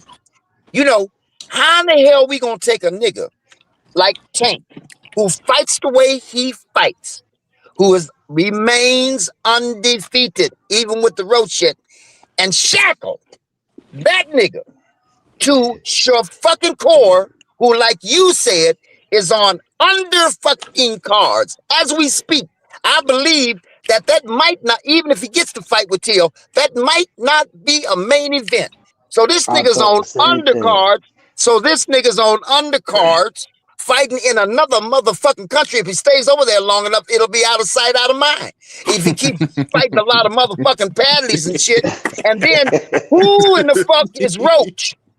Who in the fuck is Roach? Who knew Roach before Tank fought that nigga? And what had he done? Right. Yeah, he was a champion, but he had no motherfucking clout. None whatsoever. Zero. Zilch. And I'm going to force Tank, shackle Tank to a nothing ass nigga just because, remember what we said about belts. It don't mean a goddamn thing. In Roach's case, that's explicit. That belt didn't mean shit. Nobody knew that nigga. And I'm gonna shackle a king, a motherfucker who fights like Tank, to that nigga and label it legacy. Come on, man. So I guess he's gonna fight. I guess Jake Paul is a Hall of Famer too. Just cooking, man. I think Jake Paul is a Hall of Famer too. Let me go to 2 cents. I told y'all who I was going to. Go ahead, 2 cents. Let me go out there on Bill. 2 cents, you there? Yeah, I'm here. You got it's on you if you want to say something. Oh no, go ahead, skip me. All right, go ahead, Rich. Hey, that's what I want to say, right? And I salute to Jupe and KO, man. To y'all, man, before I get off there, man. I just noticed this one thing, and KO, I hope you run this back and listen to it, that all the Tank fans denied fighting Shakur. They don't even want to see the fight. They had all the lie. Kick his ass off right now, KO. Kick his ass off right now, KO. They had all said that? Damn, kick his ass off. Damn, they had all the reasons why not, why he should not fight. Why he should not fight Tank. And we never said he should not fight Tank. See, you lying. Hey, look, only the 2 or 3 Shakur fans on here said it's a reason why he should fight him, man. And y'all be everywhere. Salute and KO and Duke, man. Y'all gonna lie on me like that, Rich? I respect That's that, crazy. I respect that, man. Rich.